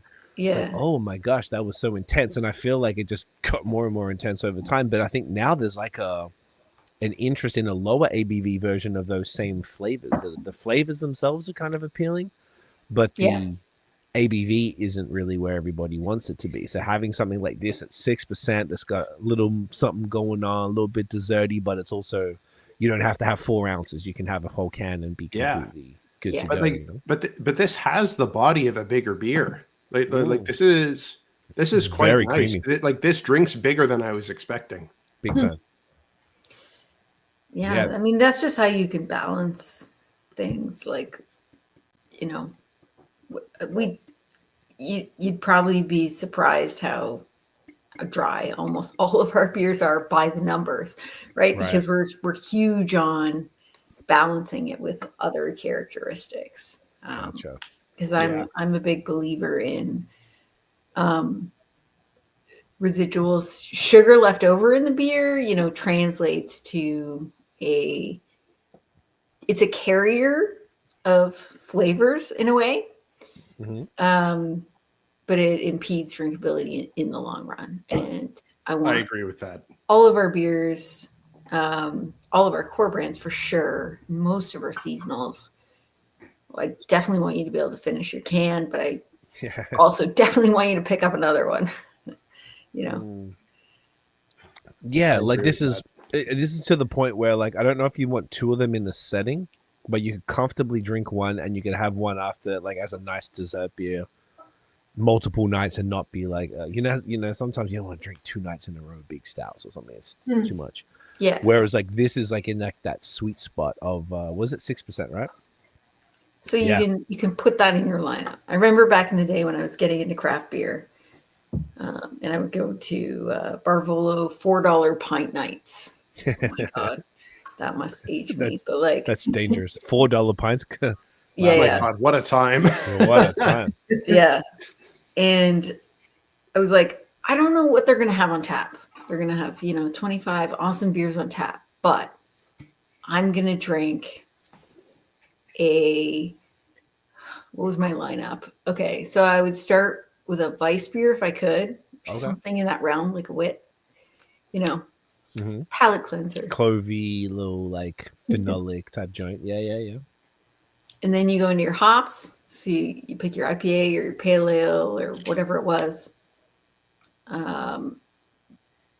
Generally, Black Oak Pale Ale was like the go-to at the time. Black Oak, classic. Really? Interesting. And then a stout to round it out, to be like that, all right, finishing it off. There might have been a fourth in there that would come before the stout, but finishing it out with like a pint of stout was a nice, satisfying, desserty end to the evening. And would it be like like I know back in the time that I imagine you're talking about, if Black Oak was the one, there probably wasn't many flavored stouts kicking around. It's probably maybe the Beau's Milk Stout, the Tom Green Milk Stout actually was kind of like a more zany one that was on the market. But was there many like, something like this? Like that was no. It was more, Irish dry stouts. That makes more sense, yeah. With Durham Black Hat Stout. Which Durham? Durham Black Hat Stout, which is still around. Really? Yeah, Cool. yeah. The brewery is called Durham, like is in the area, like Whitby. Yeah, well, I guess they merged with Say What, or now Say What Durham. Oh, I heard about them. Okay, I heard they say what had it. I don't know a lot about it, but I heard are they in Pickering or something? They're in Durham. Isn't Durham's not a place? Isn't Durham like a city? It's like a county. Durham's like a region, like Pickering. I would consider part of Durham. Yeah. Say what Durham Brewing in Pickering. Okay, yeah. Anyway, Gotcha. So something like that would round out the evening. Gotcha. I would love this beer to be that rounding out the evening beer where you can have a full pint of it. Yep. Yeah, I could see that for sure. Yeah, this is at exactly at 6%. No problem. No problem. Yeah, it's like it's got just kind of where I don't know. This is like now that the only one, to be honest, the first one I'd seen in the lower ABV recently of this was the Third Moon ones, and then now seeing this, and it almost now starts to make me think that this is kind of where this is going to get people into stouts really, because it's just the right amount of flavor. It's just crushable enough, like it's not too much. It's like, oh wow, this is almost like will blow people's minds of what beer can be. I think it will because I think again the thing that really strikes me about this is that it's got the body of a much bigger beer, big time. Because I think like me anyways, like I want it to taste a bit more hefty for a dessert beer. Like I want it to taste like it's got the body of an 8 or 9% stout, but like I don't necessarily need it to have that alcohol. If I can have a body with like a beer with this kind of body at 6%, like that's fucking money. Oh yeah, this is and this what's the deal with the availability of this one? This is pretty recently seasonal. Okay, so this is it spring or winter season? Gotcha. Yeah. Is it? Do you think it could still be kicking around LCBOs, beer stills, all that fun stuff for when people see the pod and they're like, "Yo, I need to try that Crème Brûlée stout." Should be around. Yeah, we'll be. We'll at least see this right through April. We got a ton of. Oh, cool. So it's in beer stores, LCBOs. We've gotten some grocers. This was around too. People asked us to bring it back. We did it as like a holiday pack last Christmas, LCBOs. So it's found its way back. It could be back next winter. We'll see. Okay, it's like you guys were ahead of the game with this low ABV pastry stout. Then I like that. That's fire. That just reminded me as you said that. How has convenience been for you guys? Like, what's the vibe? How do you feel about it? Is it exciting? Is it like whatever? What's the general? Yeah, I mean, it's a very divided thought, I think. Yeah, it seems to be. I mean, I'll be honest, for any brewery, big and small, I mean, it's just more visibility, more access to beer, right? There's, we grew retailers by 250%. A year ago, we had 1,400 retailers, LCBO, beer stores, 450 grocers. Now we got 6,500 places you can buy beer in Ontario, which is crazy. The challenge who don't know how to handle it. No, I know, right? There's a lot of challenges, a lot of learning. There's opportunity, but you have to keep in mind, the beer store is going to close down slowly as the years go on. But it's great for craft if you've got the resources, right? Like it is it's hundreds of stores. You have to make physical sales calls. Mm. We're not There's allowed. no way, there's no like mass way to reach all convenience because they're all mom and pop type of stores, right? They are. And it's education, right? A lot of them don't consume beer, don't know beer, don't even know what to carry. In every city, every town, regionally, I mean, it's cool for our industry. We can see all this industry data. We know what our competitors are doing, big and small. But there's pockets in Ontario where certain beers do really well, and a convenience store operator doesn't know that. So we as craft brewers are educating, showing them what they should be carrying and why. But a lot of what we talked about is education on shelf life. These guys don't have coolers. They don't have back warehouses. They can't store a lot of inventory, right? So it's been interesting for us. It's been great because, we are a larger craft brewer. We've got some resources to be able to knock on doors, and we've got great beers that have a high rate of sale. And that's important for convenience. If you've exited, your soda, your water, your energy drinks that are high margin products for a convenience store, they want beers that are going to sell. And it's been a lot of learning, but it's been great. I mean, it's been great. It's not going to slow down. We're still seeing 20, 30 stores a week get licenses. So it'll be our first summer. I think that's what we're all bracing for. How is convenience going to keep up? Because their sales are going to be 3 or 4 times what they've been all winter. And the only breweries that they're stocking are the ones that are proactive and knocking on doors, sending emails type of thing, right? Is that? And of course, large conglomerates that have big resources to them aside, yeah. But yeah, I mean, it's, our advice when craft brewers call for support or, what's going on, how are you doing it, is work in your neighborhood, work where your craft brewery resides, work with those retailers that are also, family run convenience stores and some independent grocery stores, and start to build your business in your own kind of home base. That's great advice, just to give you a place to start. Otherwise, like you said, would you say 6,500? It's overwhelming. It's pretty insane. That's insane. It's too much, and you can't possibly do it. And like you said, there's people who don't know what craft beer is. They might not drink, period, let alone drink craft beer, and know how to handle it. I remember there's one around the corner from Badlands in Caledon, like an Esso, and I went to get gas, and I went in, and it was the first time I'd seen it, and they had like piles of, like, all the stuff was just piled kind of in this like center display. So it was like Budweiser and Jack Daniels and Jackson Triggs, and like it was kind of like all the different things all in one. I was like, oh, like, Doug, you don't get it. Okay, all right. Like, it's, and I feel like because it would take each, a BAOS rep, a steam whistle rep, to be like, hey, so craft beer, it actually needs to be kept cold. So if we're going to sell you the case, it needs to be sold fresh and kept cold. Like, there's that real like 101 foundational education required for all of this, and not every brewery is going to have the resources to be able to do that. Even just at the sheer scale, it's intimidating. It is. I know, but hey, there's still the LCBO. There's still a beer store. They embrace craft. I mean, we're still shopping in those stores. I think, what is exciting is I think more Canadians are going to be traveling domestically, long weekends, camping, cottaging. They're not going to be going outside of, I think, Canada. So I would like to think convenience is part of the family road trip. So it's the pit stop, headed to the cottage, camping for the long weekend.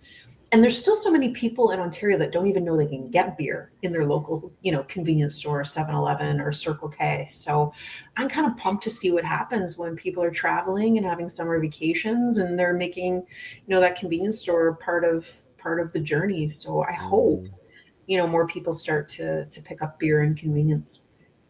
I guess it's just going to be time. The way when you put it like that, it's just probably sounds like it's we need time. We need time for people to understand that, to learn that. To every time they go in and they start seeing alcohol, they're like, oh yeah, and and some education of the store owners, and and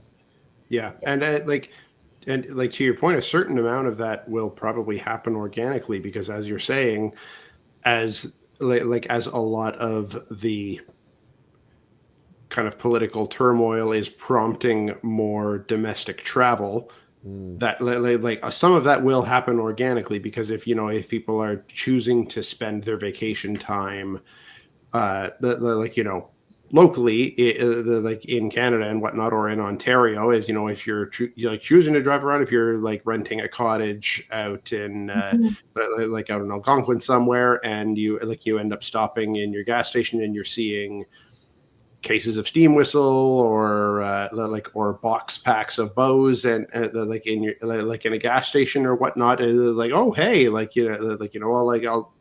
that might be how people learn that you can grab it in those places, which is a good thing.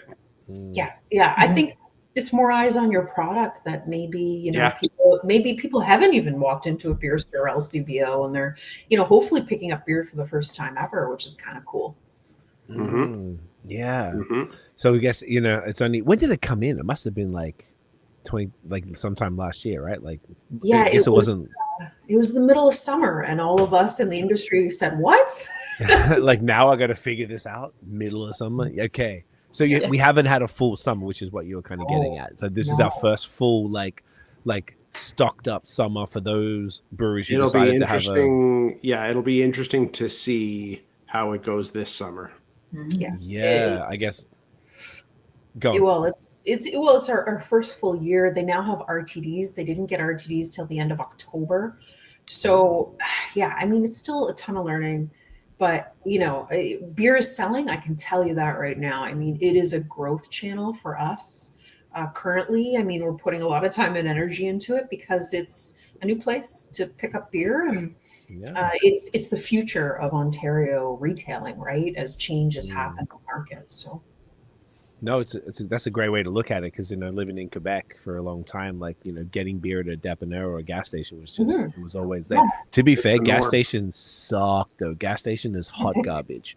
You had to go to a specialty beer store, which is essentially just a convenience store who decided to stock good beer. So it wasn't good beer everywhere, but beer was available everywhere, always at supermarkets and things like that. It was just kind of like always around. It almost felt like the States. Yeah, a very, very U.S. model, a lot like Alberta, private market. But there is, and we're a couple months in now, and I will say there are some really cool independents that love craft, like Little Short Stout, convenience group out of Kitchener-Waterloo. This guy's obsessed with craft beer, doing their bar. He's actually carrying more craft beer than the macros because he believes in craft. He thinks that is his point of difference. It's awesome. So there is some. And which place is this? It's called Little Short Stop, which was an independent group that started in Kitchener-Waterloo, Guelph, Cambridge. I think there's about 26. He's doing a good job. Like, he is supporting craft. He's got 80% of his. That's fucking awesome. I love that. Thank you for saying that. That's good. I feel like it was good. Shout out to them. And if you're in that area, go shop there. If I'm out there, because I think we're going to be for anniversary at some point, I'll see if I can pop in. Like Kitchener-Waterloo is a fucking dope market. I love the commitment that the folks there have. Yeah, ton of craft breweries. Anyway, this guy also, who's doing the Buying Kevin, went to Oktoberfest at Beau's. So we were able to get on that shelf pretty quick when he opened up. Which is awesome. See, that's perfect, and that's what it's almost like comes back to almost anything in life where you're trying to do something. You need a believer. And that is a believer in craft that you don't have to convince, because it's harder to convince someone who knows nothing why what we're talking about is better than the alternative, which is macro. Yeah. So it's, if you already can kind of get in the door, that's the perfect perfect situation. And you need the folks like that. Folks like that. And not everyone's going to be that. The last thing, before we bring it home, I know we talked about it earlier, and I want this to be super positive, but obviously we talk about the stuff. There's a lot of Canadian pride right now. Obviously, where we shouldn't be beefing with our mates down south, but here we are. Without getting into the net, because I really think so it seems to be a net positive, at least, that people are canceling their trips, they're traveling locally, they're buying local, they're being I learned about that in Quebec, because Quebec and Vermont, funnily enough, because they were obsessed with it, farm to table. So in Quebec, everyone's really proud, so we're always buying local stuff. Moving here, we've already, we got a butcher and a what do you call it, a fish place, and the produce, all of that stuff, super hyper local. So this is not new for me personally, but love to see this attitude everywhere.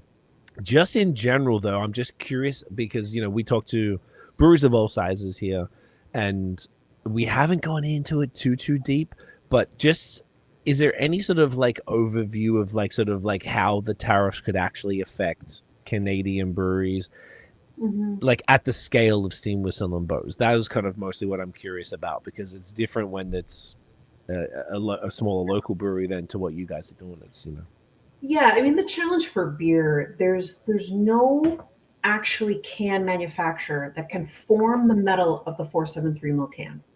So here we are in Canada making all the aluminum. We then ship it to the US. There's basically 6 can manufacturers in the world, 2 big players from beer to soda brands, you name it. But we don't have the mills and the manufacturing to roll this aluminum to form these tall cans.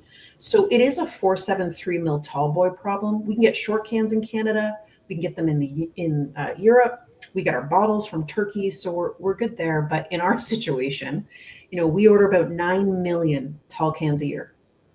So when you add a 25% tariff 2 ways, because you've got aluminum going to the US and now they're tariffed coming back into Canada. So 25 there, 25 back. So it's almost 10 cents a can. It's almost $1 million for us in incremental can costs just for steam whistle.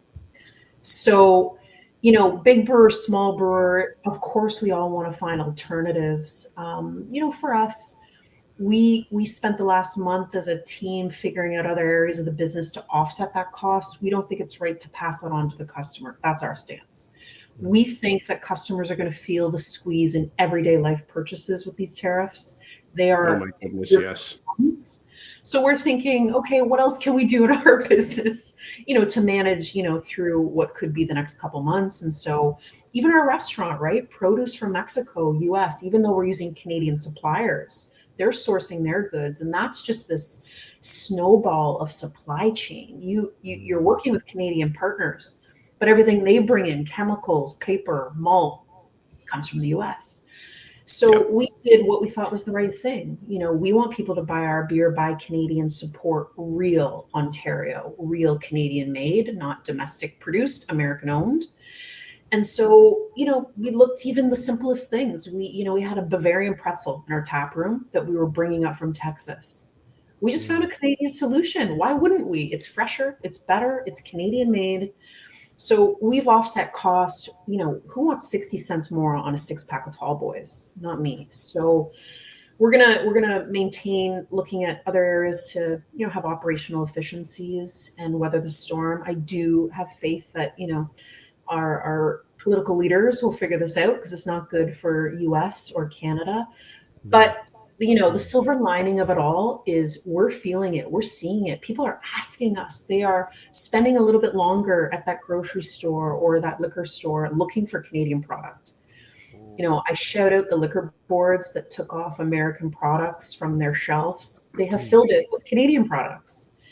And so it's been good. I'm excited. Although tariffs are here for a while, I think, the patriotism, the nationalism is alive and well. And I mean, what better than Canadian beer in your fridge this summer, right? Well said. That's really cool as well that y'all are doing that.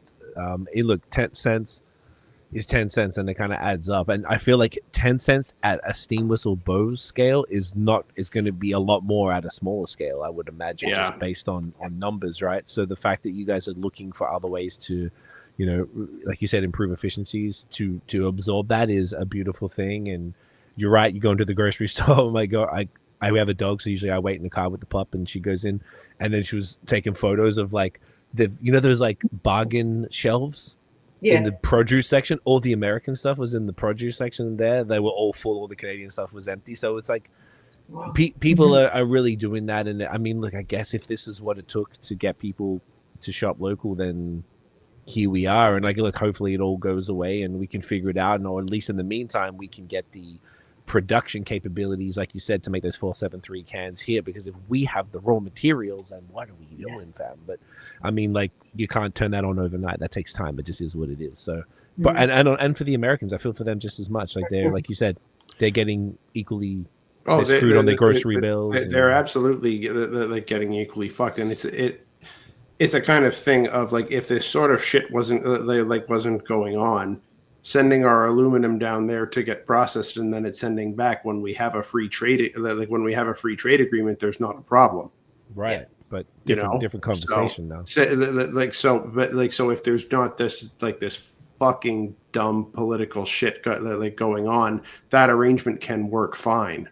But it's not right now, is the thing. Hopefully all these people can, like you said, come to and figure it out. And look, at the very least, in the meantime, I mean, people are more shopping local than they ever have before. So hopefully it's a net positive for the folks down there as well. The Americans, to be honest, didn't seem as like angry about it. They seem pretty like whatever. I don't think they really like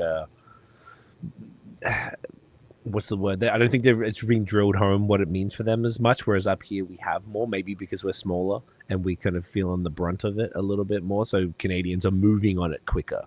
So they're like, oh, it's like that. Okay, well, bourbon gone, bye. Like, you know, all that stuff off the shelf. So, you know, thank you for go. No, I was just gonna, you know, I think what it is it's what it means to be Canadian, and it's been a hit to our identity. And we're Canadians, we're proud. Like, we are an incredible country. And I think that's the passion Canadians have right now is, okay, so you're going to do this to us. But listen, we're going to figure it out, because you cannot take a Canadian identity away and become the 51st state. I mean, it's just crazy.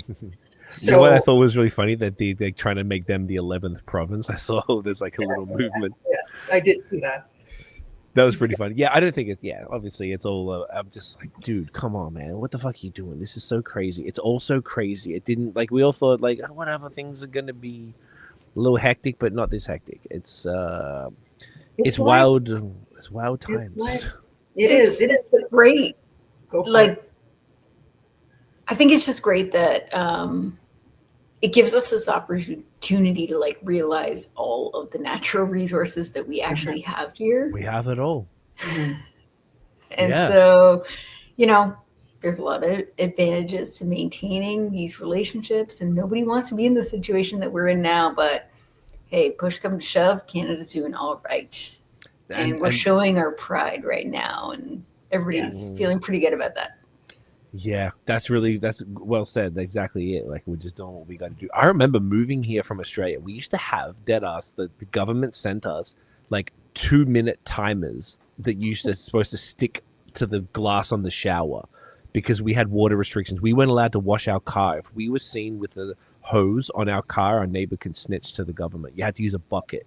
We had water restrictions. Australia's just brown because we're in a drought. Moving to Canada, I'm like, we got the Arctic, bro. Like, I am good. If shit hits the fan, we're good, bro. Like, that was... We're ready. Yeah, I'm ready. I made the good decision, right? So, like, I always felt... I'm a citizen now, Canadian citizen, so I felt great about it. And then if you're looking at all of this and, like, all of this nonsense, I'm like, oh, dog, like, I love America, but, like, you don't have the same level of natural resource. We got the most boreal forest in the world, goddammit. Like...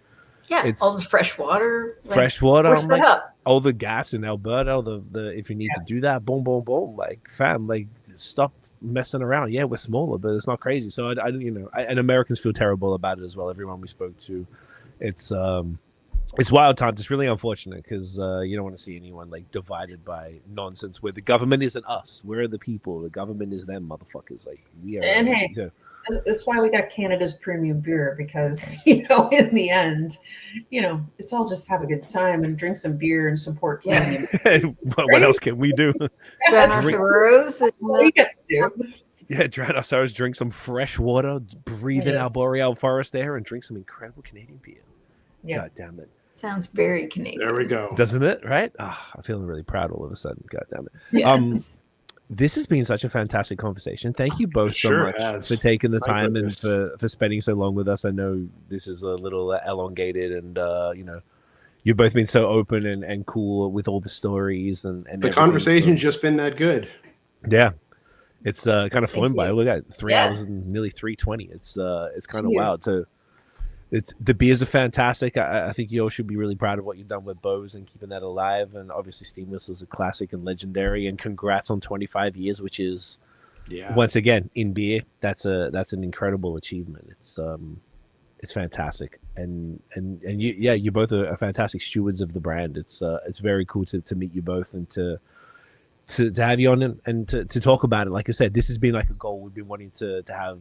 Well, Steam Whistle specifically because we had Steve on, but I feel like you both have really represented both brands incredibly well. So we're very appreciative. Thank you so much for taking the time. It's been very Thank cool. you. Thank you for having us. It was a pleasure. And those three hours here blew by pretty quick. So We kind of did. Only Glad to hear it. one potty break, huh? It's not bad. Not bad at all. We're doing all right. No, for real though. Thank you so much for being here. We really appreciate you coming on and talking to us. This has been a genuine pleasure. thank you Thank you guys. very much. Enjoy Great, those beers. great Have a good night. conversation. Good times. Yes.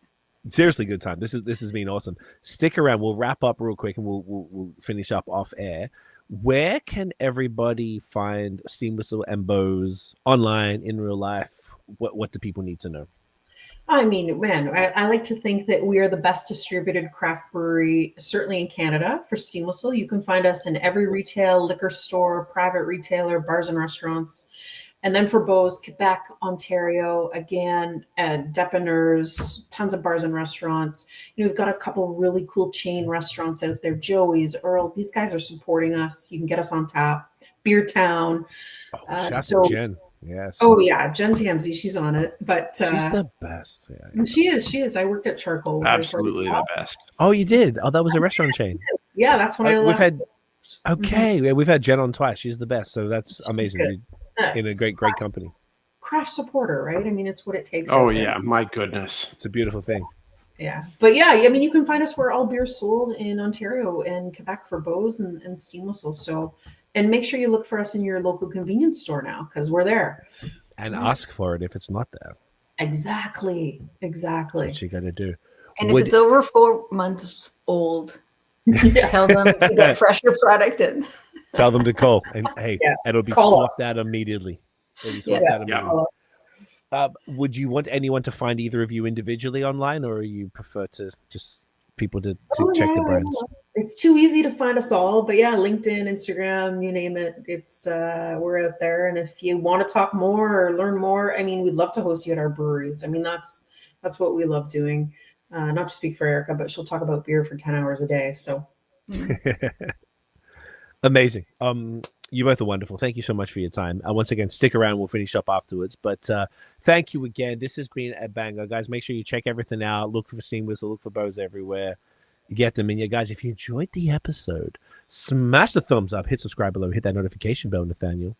Ding. So you know when the new drops. Follow us everywhere at BAOS Podcast, at Nathan Does Beer. Check out the long form audio, Spotify, Apple Podcasts. Give us 5 stars, not for us, but for Erica and Bromlyn. It's not about us. It's about the conversations here. And we'll see y'all in the next one. Peace, y'all. Cheers.